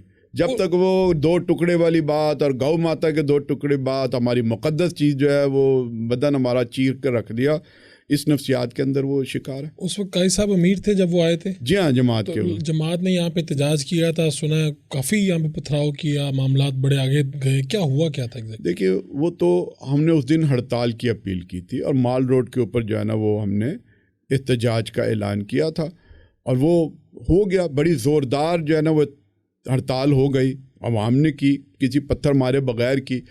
اب بازاروں میں جلوس جا رہا ہے یا چوک یادگار کی طرف جا رہا ہے. اس شاہی قلعے کے اندر جو ہے وہ انہوں نے پرتکلف عشائیہ کا اہتمام کیا ہوا تھا. اب عام طور پہ ہوتا یہ ہے کہ پولیس ہمارے راستے میں اس طرح سے دیوار نہیں کھڑی کرتی کہ بغیر کوئی وارن کیے وہ شیلنگ اور گرفتاری اور منتشر. جمعیت یا جماعت کا جب بھی کوئی پروگرام ہوتا ہے ان کے ساتھ بات چیت کرتے ہیں کہ بھئی ہم قانون کو ہاتھ میں نہیں لیں گے, آپ ہمیں راستہ دیں. ہم نے اگر مینار پاکستان پہنچنا ہے تو آپ کہہ دیں کہ یار یہ والی سڑک استعمال کرو, یہ نہیں کرو. یعنی مہمان جائیں گے, مطلب کہ مہمان ادھر آئیں گے ادھر نہیں آئیں گے. انہوں نے جو ہے وہ وہاں پہ شیلنگ اور گرفتاریاں اور سارا کچھ گولیاں چلانی شروع کر دی. اس کا ظاہر ایک رد عمل وہاں پر ہوا موقع کے اوپر. پھر یہاں سے پتھراؤ بھی ہونا شروع ہو گیا. تو یہ بدمزگی جو ہے نا وہ پیدا ہوئی. مہمانوں کے کسی قافلے پہ بھی ہوا پتھراؤ؟ میرا خیال ہے کوئی 1-2 جو اسکواڈ تھے وہ اس کو مطلب پتھراؤ تو نہیں ہوا لیکن ان کے بارے میں نعرے بازی اس طرح کی چیزیں جو ہے یقیناً ہوئی ہوں گی جب یہ ہنگامہ اس طرح کا ہوتا ہے. اچھا وہ بھی کوئی مسئلہ نہیں تھا, رات گئی بات گئی, ختم ہو گئی, ہم واپس آ گئے. جو خبریں لگنی تھی لگ گئیں کہ ان کا استقبالیہ ہو گیا بڑا شاندار قسم کا, اور ہمارا جو ہے وہ ہڑتال اور ہمارا جو ہے وہ احتجاج ہو گیا. اگلے دن جمعیت اور جماعت کے لوگ اکٹھے ہوئے لٹن روڈ کے اوپر. اچھا, ابھی ہم وہاں پر اکٹھے ہو رہے ہیں, پریس کانفرنس ہونی ہے, میڈیا آیا ہوا ہے, تو انہوں نے دھاوا بول دیا پولیس نے اور دفتر سے لوگوں کو گرفتاری کرنی شروع کر دی, ٹیئر گیس کرنی شروع کر دی. مطلب درجنوں لوگوں کو گرفتار کیا اور جو تشدد کیا وہ اس کی فلم بن گئی چونکہ میڈیا وہاں پر موجود تھا. اور پھر جس طرح سے انہیں جیلوں میں ڈالا گیا, یہ ایک انتقامی کارروائی تھی. بھائی جلسے جلوس ایک دن پہلے ہو گئے, کوئی لاٹھی چارج بھی ہو گیا, کوئی چلو کوئی ادھر سے نعرے بھی لگ گئے, کوئی پتھراؤ بھی ہوگا, سکون کے ساتھ بیٹھو. لیکن اگلے دن رائے ونڈ کے حکمرانوں نے جو ہے وہ انتقامی کارروائیاں شروع کر دی. وہ اس کے نتیجے میں جو ہے نا وہ مزید خرابی جو ہے وہ پیدا ہونی شروع ہو گئی. تو یہ بھی تو ہو سکتا ہے کہ واجپئی صاحب نے جو وہاں پہ اتر کے بات کی تھی وہ آپ کے ریئیکشن پہ کی ہو؟ نہیں, ابھی تو وہ اس دن تو وہ لاہور ہی میں تھے, یعنی وہ تو اس کے بعد گئے ہیں, یعنی یہ بالکل اگلی صبح کی بات ہے, رات کا شائعہ ہوا. لیکن اگر یہ پتہ چلے کہ میں کسی ملک کا صدر یا وزیر اعظم آیا اور اس کے قافلے پہ ایک گاڑی پہ دور سے ہی پتھر لگ گیا کہیں سے, میرا خیال ہے ایک تو اتنا کہیں پر بھی ایشو نہیں بنتا. یعنی یہ سیاستدان جو ہے وہ ان چیزوں کے عادی ہوتے ہیں. حکومت کچھ کہہ رہی ہے, عوام کچھ کہہ رہی ہے, یہ ایک پولیٹیکل پارٹی کا ایک انہیں پتہ ہے کہ بھی ٹھیک ہے ہمارا ایک نقطہ نظر موجود ہے, واجپئی کو بھی پتہ ہے, سب کو پتہ ہے. تو میرا نہیں خیال کہ یہ کوئی اس کا نتیجہ تھا, یہ کیلکولیٹڈ نقصان نہیں پہنچا پاکستان کو. میرا نہیں خیال کہ نقصان نہیں پہنچا. ٹھیک ہے, آپ نے بڑی ایک شاندار تقریر کی اور بڑے جناب فیکٹ اینڈ فگر رکھے سامنے. آپ نے کہا وابڈا کی کہانی سنائی, یہ بنا 58 میں بنا. جی ہاں.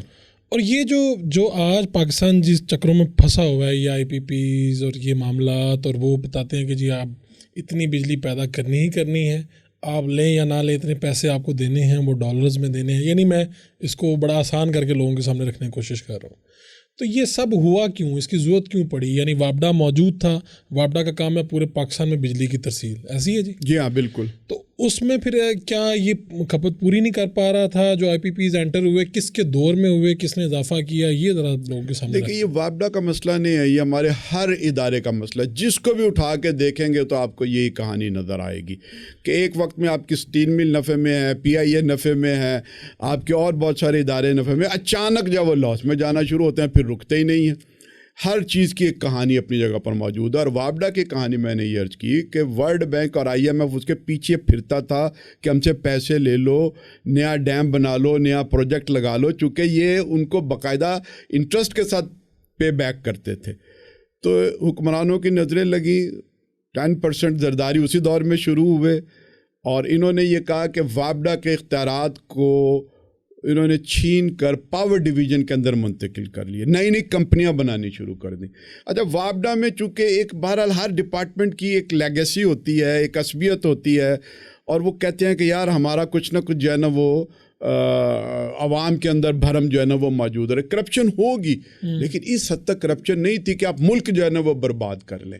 میٹر ریڈر کی کرپشن تھی, کوئی تھوڑی بہت اور اس طرح کی چیزیں سارے اداروں میں ہے, کہیں نہ کہیں موجود ہے. لیکن اس کے بعد جب انہوں نے خوشخبریاں دینی شروع کی کہ جناب ہم بجلی پیدا کرنے کے لیے باہر کی کمپنیوں کو ملک کے اندر لا رہے ہیں, انویسٹمنٹ ہوگی, اور تقریریں بھی ہوئیں, اخبارات کے اندر بیانات بھی ہوئے, اور ہر 13-14 پالیسیز دی ہیں اور ہر حکومت نے دی ہیں.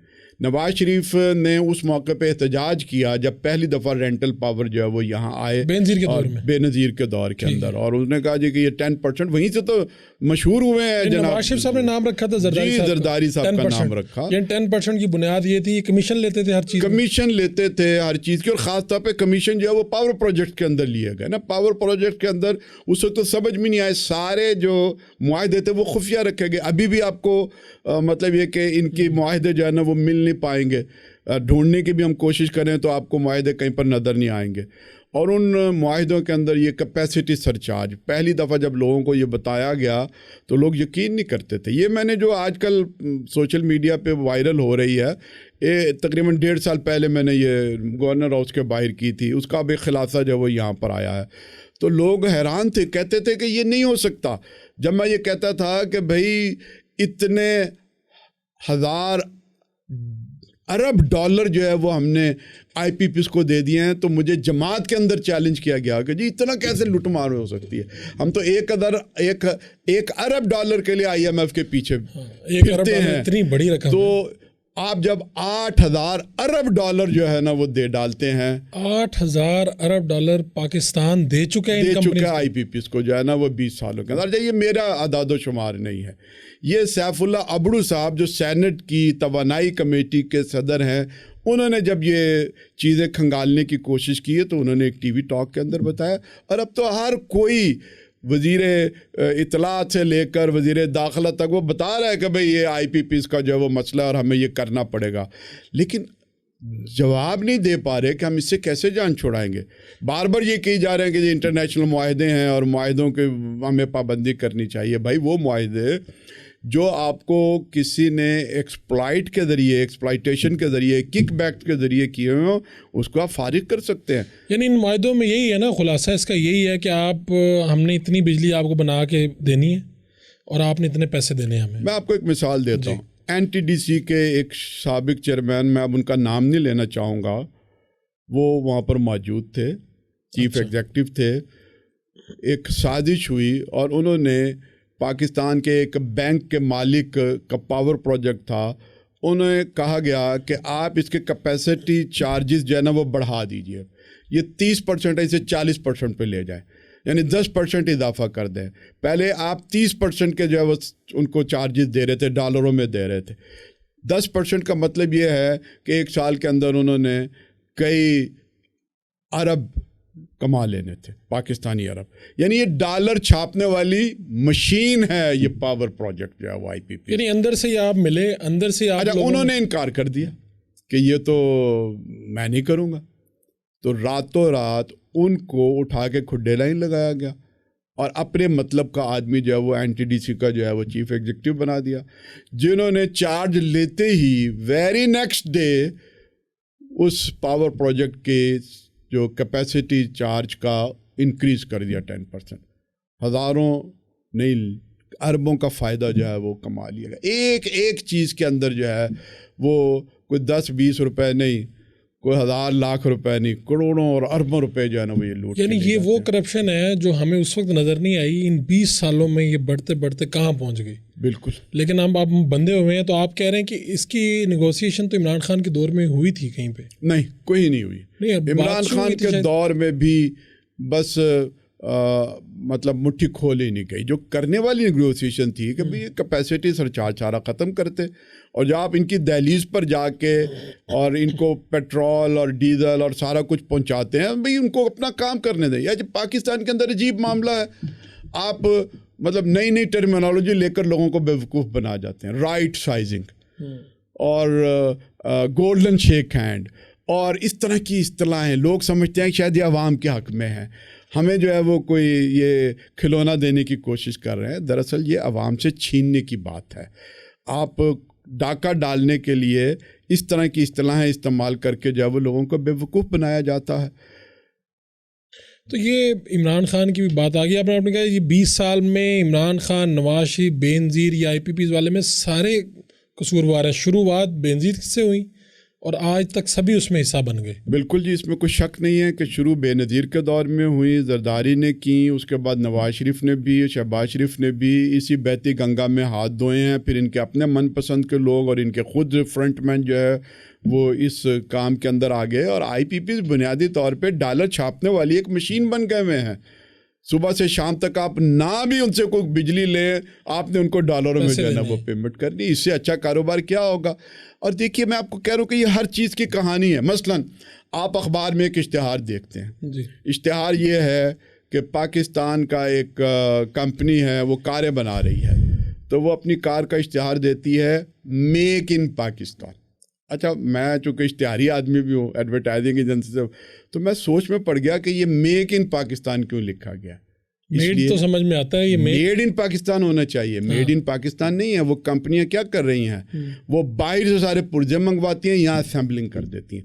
جب انہوں نے معاہدے کیے تھے کہ ہم یہاں پر پلانٹ لگائیں گے گاڑیوں کا، تو اس معاہدوں میں یہ شامل تھا کہ 1 سال کے اندر یہ پرزے یہاں بنیں گے، 2 سال کے اندر انجن یہاں بنے گا، 3 سال کے اندر باڈی یہاں پر بنے گی، 4تھے سال یہ سارا کچھ کام ہو جائے گا.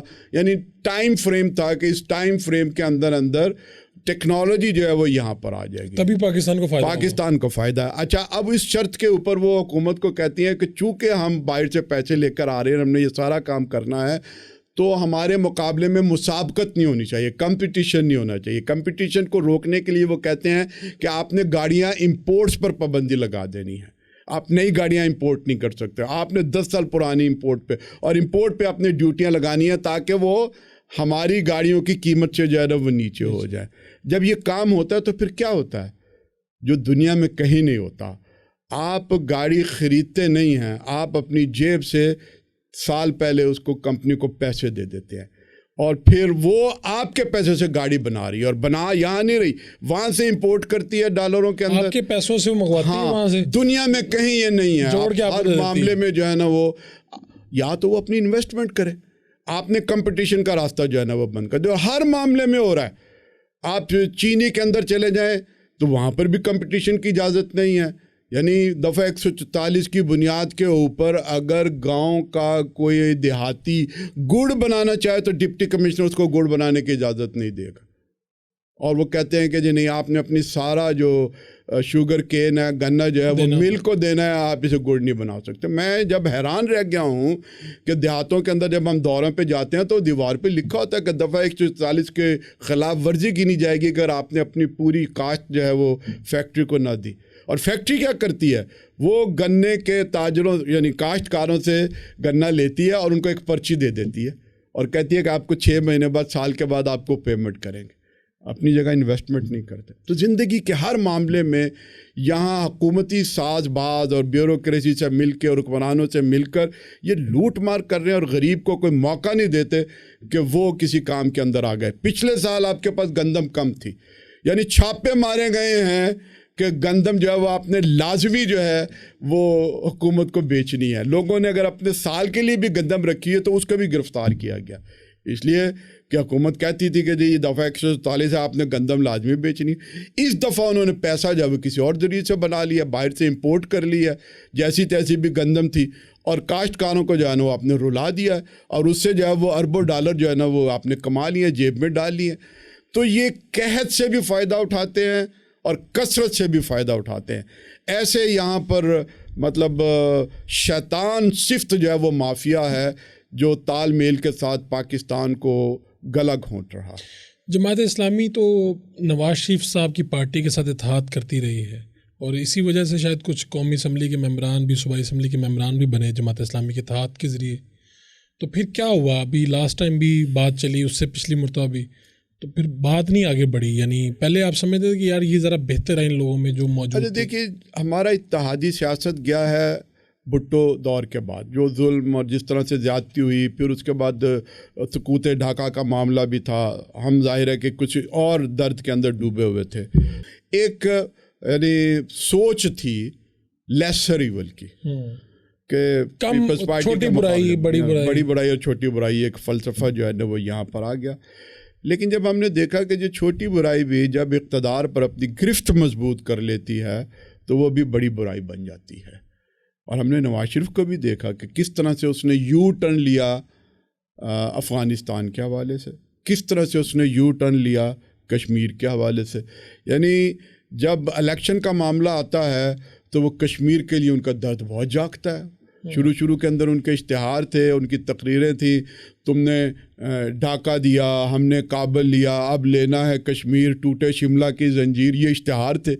جب وہ الیکشن جیت گئے اور اقتدار پہ ان کی آہستہ آہستہ گرفت مضبوط ہو گئی تو انہوں نے بجائے شملہ کی زنجیر جو ہے وہ توڑنے کے، انہوں نے اعلان لاہور کی زنجیر بھی بنائی، انہوں نے اور طرح کی زنجیریں بھی بنائی، انہوں نے آلو پیاز ٹماٹر کی تجارت، موسٹ فیوریٹ نیشن، اور نہ جانے کیا کیا کچھ کیا.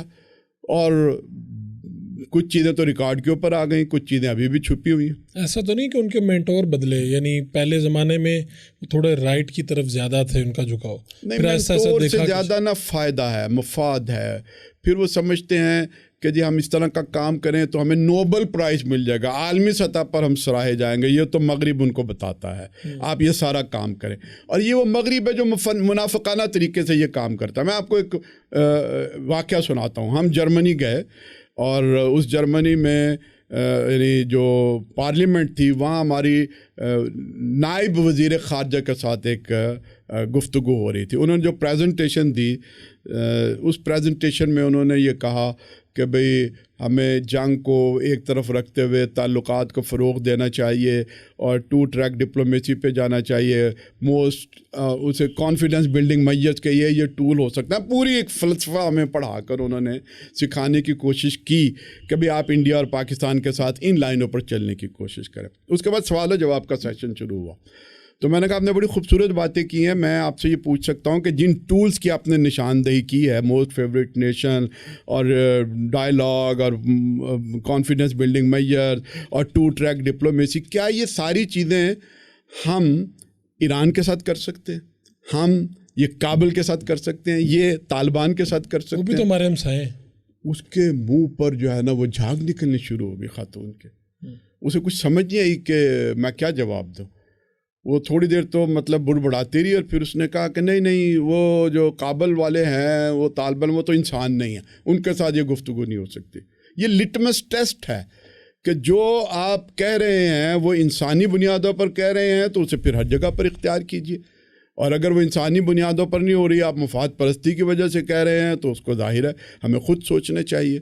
تو یہ جو میں عرض کر رہا تھا کہ یہ ایک تو ہے عالمی سطح پہ ان کو پھر شیشے میں اتارا جاتا ہے، جس کے بعد پھر یہ کہتے ہیں لیٹ سرو یو بیٹر، ہم آپ کی خدمت کے لیے تیار ہیں، ان کو انعام ملے گا، ان کو اکرام ملے گا. دوسرا یہ ہے کہ اب یہ مغرب سے جو نا اپنی جان نہیں چھڑا سکتے.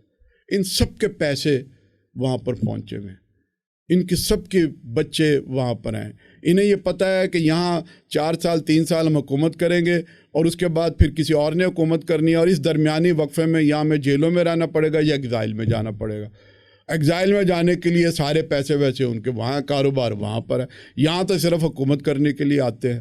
تو اس اسباب پر آپ خود اس نتیجے پر پہنچیں گے کہ یہ جو کچھ ہے یہ مفاد پرستی کی بدولت جو ہے نا وہ ہوا کرتا ہے، کوئی ماہیت قلبی نہیں تبدیل ہوتی. تو آپ اس تھیوری پہ یقین رکھتے ہیں کہ پاکستان کے حکمران، وزیر اعظم یا بڑے بڑے جو عہدے ہیں وہ امریکہ یا باہر میں فیصلے ہوتے ہیں اس کی؟ بالکل، اس میں کوئی دوسری رائے نہیں ہے. آپ ذرا خاموشی سے ان کے ساتھ گفتگو کریں نا. پہلے یہ چھپاتے تھے، اب تو مانتے ہیں، کہتے ہیں دوسرا حل کوئی نہیں ہے. یعنی عمران خان، نواز شریف جو بھی آیا ان کی مرضی سے. دیکھیں، ہم کہتے تھے کہ وزیر خارجہ جو ہے وہ ہم نہیں بنا سکتے، یہ امریکہ ڈکٹیٹ کرتا ہے. وزیر خزانہ ہم نہیں بنا سکتے، کئی دفعہ ہم نے یہ کیا ہے. اور اب تو گورنر اسٹیٹ بینک بھی آپ نہیں بنا سکتے نا. اب چیزیں تو جو اس طرح سے سامنے آ رہی ہیں اور خود بھی اظہار کرتے ہیں. یعنی ایک وزیر اعظم یہ کہے کہ بیگر کے پاس کوئی چوائس نہیں ہے تو اس کا کیا مطلب ہے؟ اب میری بات کی تصدیق کر رہے ہیں نا. بیکاری تو قوم نہیں ہے، بیکاری تو آپ ہیں.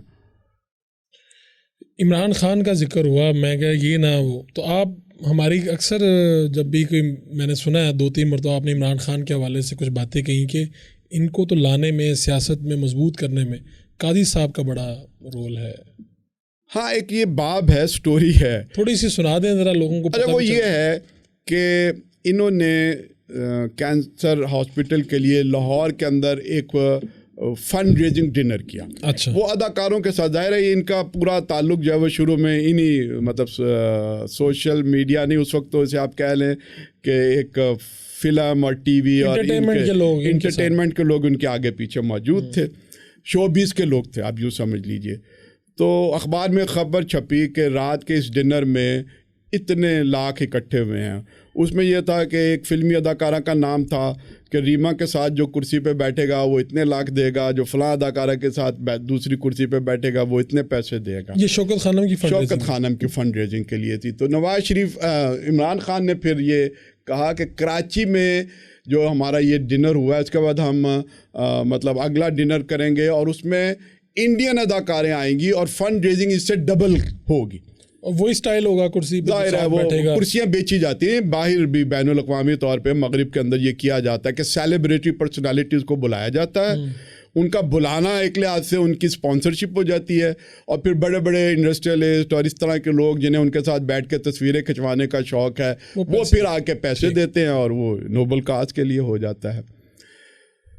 جب ان کا یہ بیان آیا کہ انڈین اداکاروں کو بھی بلایا جائے گا، ان دنوں کشمیر کی جدوجہد خاصی پیک پہ تھی، تو یونیورسٹی کے کچھ جمعیت کے لوگوں نے اخبار میں بیان دے دیا کہ ہم انڈین اداکاروں کو اس ڈنر میں نہیں آنے دیں گے. ٹھیک ہے. انہوں نے قاضی صاحب کو فون کیا، جناب عمران خان نے، کہ جو میں آپ کے پاس ملنے کے لیے آنا چاہتا ہوں. قاضی صاحب نے مجھے رات کو فون کیا کہ عمران خان آ رہا ہے، آپ بھی آ جاؤ، اور بتایا وہ اس مقصد کے لیے آ رہا ہے. آپ سیکٹری اطلاعات تو تھے؟ میں اس وقت سیکٹری اطلاعات تھا. مجھے کہنے لگا یار میں تو خاموش رہوں گا، مجھے اچھا نہیں لگتا کہ میں اس کو کچھ کہوں، تو آپ ذرا دیکھ لینا کیسے ان کو ٹالنا ہے یا جواب دینا ہے. تو عمران خان صاحب جو ہے نا، وہ جو ٹائم تھا کہ ہم نے ناشتے پہ بلایا تھا تو 1 گھنٹہ لیٹ آئے. تو آتے انہوں نے معذرت کی، کہنے لگے جی وہ مجھے تو پتہ ہی نہیں تھا، میں تو یہاں سے نکل گیا اکیلا ہی، میں گاڑی ڈرائیو کر رہا تھا، میں تو ٹھوکر میں پہنچ گیا، مجھے تو منصورہ کا گیٹ نہیں نظر آیا، اور وہاں سے پھر پوچھاتا میں دوبارہ آیا ہوں. اندر آ کے میں حیران رہ گئی، اتنا بڑا آپ کا مرکز ہے، مجھے تو اندازہ نہیں تھا. میرا تو خیال تھا کہ چھوٹی سی کوئی جگہ ہوگی، باہر کوئی بورڈ ہوگا جماعت اسلامی کا. تو خیر بیٹھ گئے، ناشتہ واشتہ کیا. تو پھر اس کے بعد انہوں نے اپنی بات شروع کی کہ جی میں نے تو کینسر ریسرچ ہاسپٹل بنانا ہے، تو مجھے یہ یونیورسٹی کی طرف سے یہ ایک بیان آیا ہے، تو میری تو یہ نیک نیتی ہے. اچھا، اب ظاہر ہے ہم نے سمجھانے کی کوشش کی، تو ہماری ہر بات پہ وہ کہتے تھے میرا سیاست سے کوئی تعلق نہیں، میرا سیاست سے کوئی تعلق نہیں ہے، میں نے تو اسپتال بنانا ہے. اب ہمیں سمجھ نہیں آ رہی تھی کہ کس طرح سے ہم نے سمجھائیں. ہم نے کہا بھی وہ کشمیر کی موومنٹ ہے اور اندرا یعنی وہاں کی جو لوگ ہیں ان کے احساسات یہاں پر آ رہے ہیں، جیلم سے لاشیں نکل رہی ہیں، تو ایسے موقع پر انڈین اداکاروں کو یہاں آ کر بلا کے سیلیبریٹ کرنا جو ہے وہ اچھا نہیں لگے گا. آخر میں نے ایک بات کی، میں نے کہا مجھے خان صاحب یہ بتائیے کیا آپ ساؤتھ افریقہ کھیلنے کے لیے جاتے ہیں؟ کہنے لگے نہیں. میں نے کہا کیوں نہیں جاتے؟ کہ پوری دنیا نے بائیکاٹ کیا ہوا ہے. کس بات پہ بائیکاٹ کیا ہوا ہے؟ کہنے لگے وہ نسلی امتیاز کا مسئلہ ہے. تو میں نے کہا اگر پوری دنیا جو ہے وہ نسلی امتیاز کی بنیاد کے اوپر بائیکاٹ کر سکتی ہے تو کیا آپ لوگ کشمیر کی اس جدوجہد کی بدولت نہیں انڈین اداکاروں کا بائیکاٹ کر سکتے؟ عمران خان یہاں پر خاموش ہو گئے. اور کہنے لگے مجھے آپ کے اس سوال کا جواب سمجھ میں نہیں آ رہا. ارے انہیں کچھ نہ کچھ سوچنا پڑ گیا کہ کھیل کا کسی نہ کسی ایشو کے ساتھ تعلق ہوتا ہے، اور دنیا کے اندر جو ہے وہ نسلی امتیاز کے اوپر اتنا بڑا بائیکاٹ چل رہا ہے. پھر ساتھ ہی انہوں نے کہنے لگے کہ قاضی صاحب ٹھیک ہے، جتنے پیسے وہاں مجھے جمع ہونے آپ مجھے دے دیجئے. تو قاضی صاحب نے ان سے کہا کہ بھئی میں آپ کو کیا دوں، آپ قوم سے مانگیں. تو خان صاحب نے کہا نہیں، قوم جو ایسے پیسے نہیں دیتی. قوم کے لوگ جو پیسہ والے ہیں وہ تو اسی طرح جیسے میں کرتا ہوں اسی طرح سے پیسے دیتی ہے. قاضی صاحب نے کہا نہیں، آپ نے قوم سے نہیں مانگا، آپ نے چند لوگوں سے مانگا. پھر قاضی صاحب نے اس سے کہا کہ یہ بتاؤ کہ ہم کشمیر کے لیے کراچی صرف ایک بڑے شہر سے ہر مہینے کتنے پیسے جمع کرتے ہیں کشمیر کوچ کے لیے. اس نے کہا مجھے کچھ پتہ نہیں. دوبارہ پوچھا گیا، اس نے کہا مجھے کچھ پتہ نہیں. مجھ سے آپ یہ پوچھیں کہ کس گیند پہ کون آؤٹ ہوگا، کون چوکا مارے گا، کون چھکا لگائے گا، مجھے کیا پتہ کہ آپ کتنے پیسے ہوتے ہیں. تو میں نے انہیں بتایا کہ ہم صرف کراچی سے اتنے پیسے اکٹھے کرتے ہیں اور کشمیر کے مہاجرین اور یہ جو لوگ یہاں آ کے بیٹھے ہوئے ہیں ان کو دیتے ہیں. اچھا، اس کے لیے بڑی حیرت کی بات تھی. اس نے کہا لیکن میں کیسے مانگوں، میرے پاس تو کوئی ذریعہ نہیں ہے. تو قاضی صاحب نے کہا کہ ٹھیک ہے، ہم آپ کو ذریعہ دیتے ہیں، آپ قوم سے مانگے، ایک تجربہ کر کے دیکھیں، اور اگر قوم نے آپ کو مایوس کر دیا تو پھر آپ واپس چلے جائیے گا. تو کہنے لگے پھر کیسے ہو. ہم نے کہا جی ہم آپ کو نوجوان دے دیں گے، وہ آپ کو لے کر چلیں گے. پاسبان نئی ہماری اس وقت تنظیم تھی، اور قاضی صاحب نے میرے ذمہ لگایا. میں نے محمد علی دورانی، منصور صدیقی، ان سب لوگوں کو، محمود رشید کے بھائی ہیں، ان کو اکٹھا کیا اور پھر عمران خان کے ساتھ جوڑ دیا. پہلا ہمارا پروگرام جو وہ فیصل آباد کے اندر ہوا. پاسبان نے عمران خان کا پروگرام کروایا. ان کو لے کے گئے، پروسیشن کیا، جلوس نکالا اور ٹرک لیا، وہ سارا کچھ. تو جب واپس آئے تو قاضی صاحب کو بہت تشکر کے ساتھ کہنے لگے جی مجھے تو یقین نہیں آ رہا. لوگوں نے اپنی چھتوں سے بالیاں اٹھا کر ہماری ٹرک میں بھیجی ہیں، لوگوں نے اپنے کڑے اٹھا کے سونے کے جو ہے نا وہ ہمیں دیے ہیں، اور ایک دن کے فیصل آباد سے ہمیں اتنے لاکھ اور اتنے زیورات جو ہے نا وہ مل گئے ہیں. بڑے خوش ہوئے. وہاں سے یہ سلسلہ شروع ہوا. پھر ہم مختلف یونیورسٹیوں کے اندر لے کے گئے، مختلف شہروں کے اندر لے کے گئے. پھر انہیں کچھ لٹریچر بھی ظاہرہ ساتھ ساتھ دیتے رہے. اقبال اور اس میں خرم مراد صاحب کے ساتھ ان کی ملاقاتیں آپ کہیں ہوئیں. ان کو جماعت اسلامی میں لانا چاہتے ہیں؟ یہ اگلا مرحلہ تھا. یعنی جب ان سے بات کرتے تھے تو وہ کہتے تھے کہ میں تو منصورے آ کے بہت انسپائرڈ ہوتا ہوں، قاضی صاحب آپ سے بہت انسپائرڈ ہوتا ہوں. لیکن مجھے یہ سمجھ نہیں ہے کہ جب میں لوگوں سے بات جماعت اسلامی کی کرتا ہوں تو لوگ کانوں کو ہاتھ لگاتے ہیں. تو میں نے کہا عمران خان صاحب جن لوگوں کے ساتھ آپ بات کرتے ہیں نا وہ واٹ ناٹ ٹو ڈو، میں نے انہیں ایکسپلین کیا کہ کچھ چیزیں ہم کرتے ہیں اور کچھ چیزیں کے بارے میں ہمارا خیال ہے اور ہم یہ کہتے ہیں کہ یہ نہ کرو. رات کی مجلسیں، شو شاہ اور شراب و کباب اور اس طرح کی چیزیں، تو وہ ایسے لوگ ہیں کہ اس وجہ سے وہ ہم سے چڑھتے ہیں. وہ اپنے جو قریبی دوست یوسف صلاح الدین، میں کچھ نہیں کہتا کہ وہ کیا تھا کیا نہیں لوگوں سے پوچھتے تھے. ظاہر ہے وہ فلم انڈسٹری اور اس طرح کے سارے لوگ جو ہے نا وہ موجود ہوتے تھے. تو کہنے لگے بہرحال پھر ایک موقع پہ ہم نے انہیں کہا کہ یار اگر ہم جماعت اسلامی چندے اور عطیات جمع کر کے کئی اسپتال چلا رہی ہے، بلڈ بینک بنائے ہوئے ہیں، واٹر فلٹر پلانٹ، الخدمت کا جتنا ہمارا کام تھا اتنا بڑا ہم کام کر رہے ہیں اور ہر شہر کے اندر کر رہے ہیں. کہنے لگا واقعی بہت زبردست ہے، میں تو صرف ایک ہسپتال بنا رہا ہوں. تو ہم نے کہا کہ اگر قوم کے خزانے آپ کے ہاتھ میں آ جائیں تو کتنا بڑا انقلاب برپا ہوگا. کہنے لگے واقعی. تو ہم نے کہا آؤ اس کی طرف چلتے ہیں، اسلام آباد فتح کرنے کی کوشش کرتے ہیں. نہیں پالیٹکس، پہلے تو شرمایا. پھر ہم نے انہیں کہا کہ یار ہم یوں کرتے ہیں کہ ہم ایک پارلیمانی پارٹی بناتے ہیں. کہنے لگا اچھا مجھے سوچنے کا موقع دے دیں. پھر آخری ملاقات میں اور قاضی صاحب جا رہے تھے جہاز میں. عمران خان صاحب بھی لاہور کے ایئرپورٹ سے اندر انٹر ہوئے، یہ پیچھے کی طرف گئے ہم سے سلام کرنے کے بعد. تو میں نے قاضی صاحب کو کہا کہ جی آپ، میں اٹھ جاتا ہوں، ان کو میں کہتا ہوں کہ آپ کے ساتھ بیٹھ جائیں تو ذرا ان کے ساتھ وہ گفتگو کر لیں، 45 منٹ ہیں. تو پنڈی ایئرپورٹ پہ جب ہم اترے تو میں نے پوچھا قاضی صاحب پھر کیا ہوا. کہنے لگے میں نے تو اس کو کہا ہے کہ آؤ اور پارٹی میں ہمارے ساتھ کام کرو. تو کہنے لگا قاضی صاحب میں نے بہت سوچا ہے، آپ مجھے اجازت دیں کہ میں خود ایک پارٹی بنا کے لوگوں کو اپنے گرد اکٹھا کروں اور پھر اس کے بعد میں جماعت اسلامی کے ساتھ آ جاؤں. تو میں نے کہا پھر آپ نے کیا کہا. کہنے لگا میں نے کہا ٹھیک ہے ایک ملاقات ہم کریں گے. وہ پھر آخری ملاقات ہماری دوبارہ ہوئی لاہور کے اندر. جب انہوں نے اپنا یہ نقشہ پیش کیا تو میں نے ہی عمران خان صاحب کو کہا، میں نے کہا خان صاحب پارٹی بنانا بڑا آسان ہے، چلانا بڑا مشکل ہے. جب آپ لوگوں کو اپنے گرد اکٹھا کریں گے اور یہ سوچ کر اور یہ سمجھا کر اکٹھا کریں گے کہ I am not Jamaat Islami, تو یہ لوگ آپ کے اور ہمارے درمیان دیوار بن جائیں گے. اور پارٹی چلانا جو ہے وہ جان جوکھوں کا کام ہے. آپ پارٹی چلاتے چلاتے فارغ ہو جائیں گے, آپ کو سمجھ نہیں لگے گی, ہماری طرف آنا آپ کے لیے ممکن نہیں ہوگا, پھر آپ کچھ اور چیزوں کے اندر جائیں گے. بہرحال میں نے ایک مثال بھی دی ایک موقع کے اوپر کہ دیکھیے کینسر ریسرچ آپ ہاسپٹل بنا رہے ہیں, آپ اس اسپتال میں اگر آپ نے مطلب یہ کہ انہی ڈاکٹروں کو لے لیا جو سرکاری اسپتالوں میں جاب کرتے ہیں, انہی شرائط پہ لے لیا, تو آپ اسپتال قائم رکھ سکیں گے, چلا سکیں گے؟ نہیں.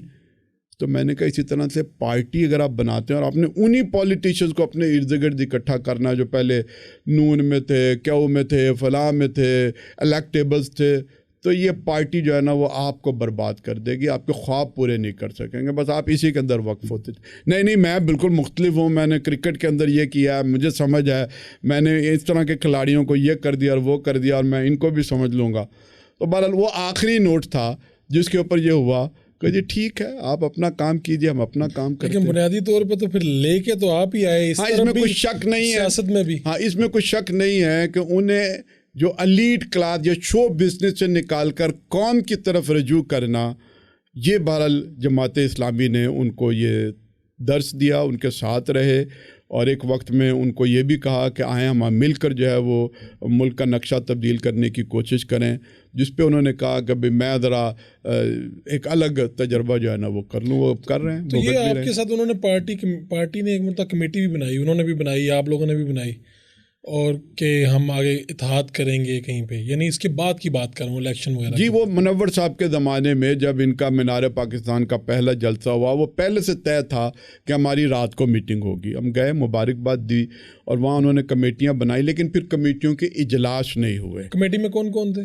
مطلب یہ کہ وہ کئی کمیٹیاں تھیں, لیاقت بلوچ صاحب تھے, میں بھی تھا, چودھری رحمت اللہ صاحب بھی تھے, یہ منور صاحب چونکہ اس وقت جماعت کے امیر تھے, کچھ اور لوگ بھی تھے ان کی طرف سے بھی, مطلب اسی طرح کے لوگ موجود تھے. لیکن یہ حفیظ خان بھی اس میں شامل تھا, وہ بھی ایک برج کا جو ہے نا وہ کام کرتے تھے. بعد میں پھر حفیظ خان نے کہا کہ جب ہماری آپس کے اندر میٹنگ ہوئی تو مجھے یہ لگا کہ یہ بس ڈاج ہی کر رہے ہیں, تو میں نے کبھی میں کمیٹی میں شریک نہیں ہوتا, جماعت والوں کے ساتھ میرا ایک بہرحال پرانا بھی تعلق موجود ہے, تو کل کو میری شرمندگی نہ ہو. لیکن یہ کہ ان کی کمیٹیوں کی میٹنگ نہیں. اچھا وہ جو ہو گیا سو ہو گیا, اور بہرحال وہ الیکشن کے بعد پھر انہیں ضرورت پیش آئی, کے پی کے اندر جو ہے وہ ان کی حکومت نہیں بن سکتی تھی, ہمارے ساتھ ملے بغیر گر بھی چکے ہوئے تھے. اسپتال میں جو ہے وہ پہلی عیادت جو ہے وہ قاضی صاحب جو ہے نا وہ ہم نے کی. پھر اگلی عادت جب وہ گھر شفٹ ہو گئے تھے, سراج الحق صاحب پشاور سے آئے, میں اور سراج الحق صاحب جو ہے وہ ان کے پاس گئے, وہاں پر بھی ان کی جو ہے نا وہ عیادت کی گئی. تو وہاں انہوں نے ہاتھ پکڑ کے کہا, سراج الحق کہا کہ بھئی نہیں ہم مل کر جو ہے نا وہ چلیں گے. تو میں نے کہا جی وہ جو ہماری مل کر الیکشن لڑنے والی بات تھی تو وہ بس جھیپ سے گئے یار, وہ ہماری ایسی مصروفیت ہو گئی, وہ کمیٹیاں نہیں بیٹھ سکیں, وہ فلاں ہو گیا, نہیں اب آپ آئے مل کر جو ہے نا وہ کے پی کے حالات کو درست کرتے ہیں, ٹھیک کرتے ہیں. تو بہرحال یہ قصے جو ہے نا وہ سلسلہ بھی چلا, لیکن کوئی اتنا کامیاب نہیں ہوا, بعد میں بھی کوئی چیزیں نہیں, حکومت تو مل کے چلی. بہرحال وہ حکومت مل کر ہم نے چلائی, وہ ہمارا پارلیمانی الائنس تھا, وہ پارٹی الائنس نہیں تھا. یعنی پارلیمانی الائنس کے اندر جب بھی وہاں ضمنی انتخابات ہوئے, بلدیاتی انتخابات ہوئے, تو ہم نے سامنے رہے. تو ابھی آپ کیا کسی قسم کا کوئی اتحاد نہیں کرنے والے کسی سے بھی؟ جی جماعت اسلامی اب اپنے جھنڈے اپنے نشان کے اوپر چلے گی, اپنے پلیٹ فارم کے اوپر رہے گی. ہم لوکل ایڈجسٹمنٹ کی گنجائش رکھیں گے, کسی کو اپنے ووٹ دے دیں گے, کسی سے ووٹ لے لیں گے, لیکن اپنے سمبل پر اور اپنے نام پر جو ہے نا وہ انشاءاللہ انتخابی سیاست کریں گے. جماعت کا جو سربراہ پہلے سے موجود ہوتے ہیں وہ بھی نام ان کا بھی آتا ہے کہ یہ دوبارہ سربراہی کے لیے بھی آ سکتے ہیں. اراکین اگر ان کو ووٹ نہیں دیتے تو اس کا مطلب ہے کہ ان کے اوپر عدم اعتماد کرتے ہیں؟ نہیں, عدم اعتماد نہیں ہے. دیکھیے جماعت اسلامی کے اندر جو ہے وہ پچھلے کئی برسوں سے ایک حرارکی تبدیل ہونے کی روایت چل رہی ہے. ہم نے کچھ چیزوں کو تو پابند کر دیا ہوا ہے کہ مطلب ایک امیر ضلع ہے وہ 3 سال کے لیے منتخب ہوتا ہے, اس کے بعد وہ منتخب ہی نہیں ہو سکتا, اس پر پابندی لگ جاتی ہے. امیر صوبہ بھی اسی طرح سے, اس کے اوپر ٹرم کی پابندی ہے, یعنی ایک ٹرم کے بعد آ سکتا ہے وہ. ہاں وہ دوبارہ آنا چاہے تو وہ آ سکتا ہے. تو اسی طرح سے مرکز جماعت میں ہم نے ٹرم کی پابندی تو نہیں لگائی, لیکن ایک پھر کلچر جو ہے نا وہ بن جاتا ہے کہ 10 سال بعد 5 سال بعد 15 سال کے بعد.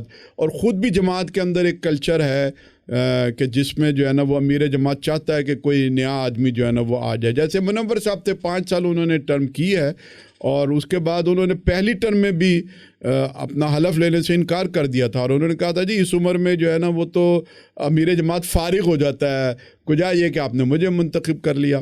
اور اس سے یعنی انتخاب سے پہلے سارا بوریا بستر اپنی ساری چیزیں لے کے تو وہ کراچی چلے گئے ہوئے تھے.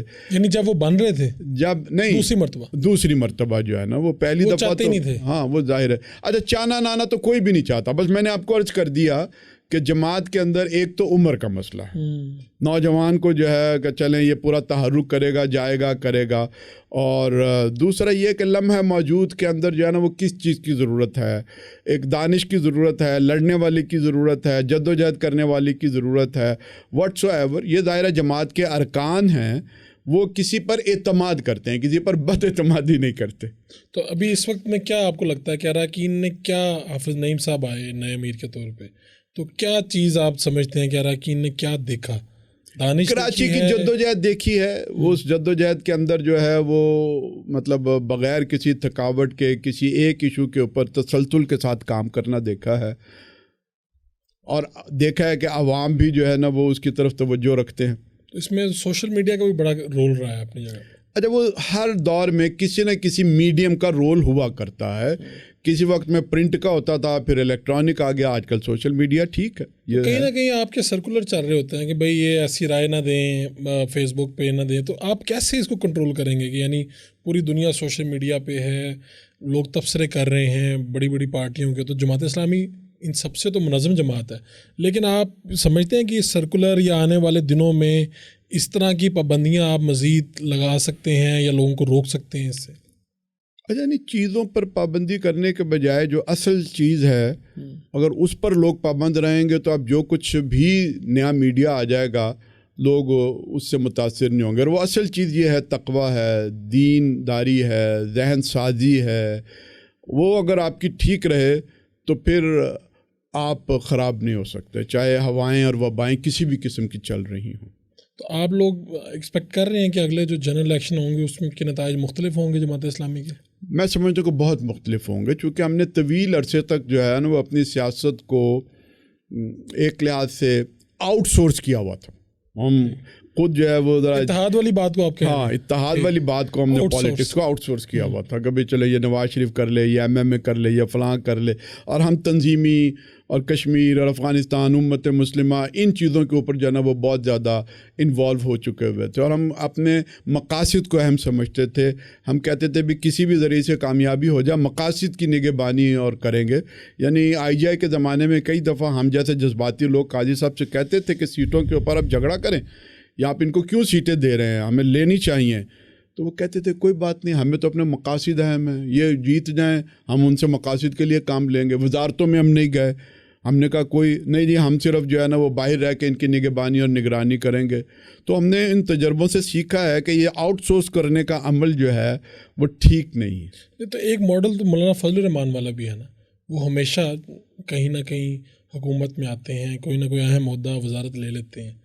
آپ لوگ کہیں نہ کہیں پیچھے رہ گئے, یعنی اتحاد تو کیے لیکن وہاں پر نہیں پہنچے پارلیمانی سیاست میں. دیکھیے دو چیزیں ہیں, ہم نے بھی تجربات سے فائدہ اٹھا کے انورڈ ہو گئے, انہوں نے تجربات کو سامنے رکھتے ہوئے وہ آؤٹ ورڈ ہو گئے. یہ ہمارا فرق ہے. وہ آؤٹ ورڈ کیسے ہوئے؟ مثلاً ایم ایم اے جب ہم نے فریز کی ہے, جب یہ تھا جنرل مشرف نے الیکشن کروائے 5 سال کے لیے, وہ پیشگی صدر منتخب ہو گیا, جانے والی اسمبلیوں سے انہوں نے ووٹ لیے, اور اس وقت قاضی صاحب کی رائے تھی کہ ہمیں کے پی کی اسمبلی توڑ دینی چاہیے تاکہ جو پریزیڈنٹ کا الیکٹورل کالج ہے وہ ختم ہو جائے تو یہ نہ سازش کامیاب ہو. لیکن بہرحال وہ کوشش کے باوجود نہ ہو سکا. اس میں قاضی صاحب کا خیال تھا کہ فضل الرحمان صاحب کو جو ہمت کرنی چاہیے تھی ان کے اسپیکر نے نہیں کی, ان کا اپنا نقطہ نظر موجود تھا. تو ہم اس وقت پھر ایم ایم اے کو ہم نے فریز کر دیا. ہم نے کہا کہ ہم الیکشن کا بائیکاٹ کریں گے. عمران خان نے بائیکاٹ کیا. آخری جو ایم ایم اے کا اجلاس ہوا, قاضی صاحب نے مجھے بھیجا اسلام آباد, میں گیا. اس میں ہماری تھوڑی سی گفتگو ہوئی فضل الرحمان صاحب کے ساتھ کہ یار یہ کیا ہے. 2 چیزیں میں آپ کو بیان کرنا چاہوں گا. اور وہ بہرحال ان کا ایک سبق ہے. انہوں نے کہا کہ عظیم صاحب ایک تو یہ ہے کہ ہمیں جھوٹ بولنے سے منع کیا ہوا، لیکن ضروری تو نہیں کہ ہر وقت سچ بولیں. یعنی قاضی صاحب کو کچھ چیزوں پہ ذرا خاموش رہ دینا چاہیے تاکہ ہم اپنے کوئی راستے جہاں بنا جھوٹ سکیں. بولنے کی نوبت ہے چپ کر جائیں. اچھا، دوسری بات جو انہوں نے کہی، ان کا ذاتی تجربہ ہے. انہوں نے کہا کہ جی میں اپنے والد صاحب کے انتقال کے بعد سیاست کے اندر سرگرم ہوا. میں نے اصولی سیاست شروع کی. میں نے MRD ARD بے نظیر، میں نے بائیکاٹ بھی کیا، جد و جہد کی. اس جد و جہد کے بعد جو نتیجہ نکلا اس نے پھر میرے ذہن کو تبدیل کر دیا. میں نے کہا جی کیا ہوا کیا؟ کہنے لگا جی دیکھیں بے نظیر کامیاب ہو گئی اور ہمارا اجلاس ہوا کہ نواب زادہ نصر اللہ خان پریزیڈنٹ ہوگا. ہم نے الیکشن یعنی پریزیڈنٹ کے نامینیشن کاغذات لیے، میں پرپوزل تھا، سیکنڈر فلاں تھا، یعنی اس طرح کی ایک بات. کہنے لگے راتوں رات جو ہے وہ بے نظیر جو ہے وہ غلام اسحاق خان کے ساتھ سیٹ ہو گئی، اس کو پریزیڈنٹ کا ڈکلیئر کر دیا اگلے دن ہم سے کسی مشورے کے بغیر. کہنے لگے جی وہ وقت تھا کہ جب میری یعنی ذہن کے اندر جو ہے وہ تبدیلی آئی کہ اگر پالیٹکس اسی چیز کا نام ہے، میں نے 15-20 سال جو ہے وہ مشقت برداشت کی ہے اور اب ہم اگر اقتدار میں پہنچے ہیں تو اگر اسٹیبلشمنٹ کے ساتھ ہی مل جل کر سامنا کرنا ہے تو پھر شروع سے کیا جائے. تو ایک ان کا نقطہ نظر ہے کہ بھئی پالیٹکس کے اندر جو ہے وہ لچک رکھی جائے اور جہاں جہاں سے مقاصد مل سکتے ہیں اپنے مقاصد کے لیے وہ راستے تلاش کیے جائے. یہ ایک ان کا نقطہ نظر ہے. ہم نے ان ساری چیزوں سے لیسر ایول اور اس سے جو سبق حاصل کیا کہ نہیں، ان پہ تکیہ نہیں کیا جا سکتا، ہمیں اپنی پہچان اور اپنے نام کے ساتھ آگے بڑھنا چاہیے. ٹھیک ہے، تو آپ دونوں کے اپنے اپنے نقطہ نظر ہیں. چلیں جی، بڑا اچھا لگا آپ سے بات کر کے، اور میں چاہوں گا اس طرح کے ہمارے سیشن اور بھی ہوں تاکہ لوگوں کے سامنے بہت سی چیزیں ہیں جو ابھی دیکھیں ہم نے تو سارا دیکھا نا، واجپئی صاحب آئے، یہ کتابوں میں پڑھا، میں نے تو خود نہیں دیکھا یہ معاملہ، تو آپ نے یہ سب دیکھا بھی، متحرک بھی رہے، تو مجھے بڑا اچھا لگا یہ سیشن. امید ہے کہ دیکھنے والوں کو بھی اتنا پسند آئے گا. آپ کا بہت بہت شکریہ. آپ کو یہ ہمارا پوڈ کاسٹ کیسا لگا، اچھا لگا، برا لگے، اپنی رائے ضرور دیجیے تاکہ ہم اپنی گفتگو کو بہتر سے بہتر بنا سکیں. اپنے میزبان فاروق وڑائچ کے ساتھ دیجیے اللہ نگہبان.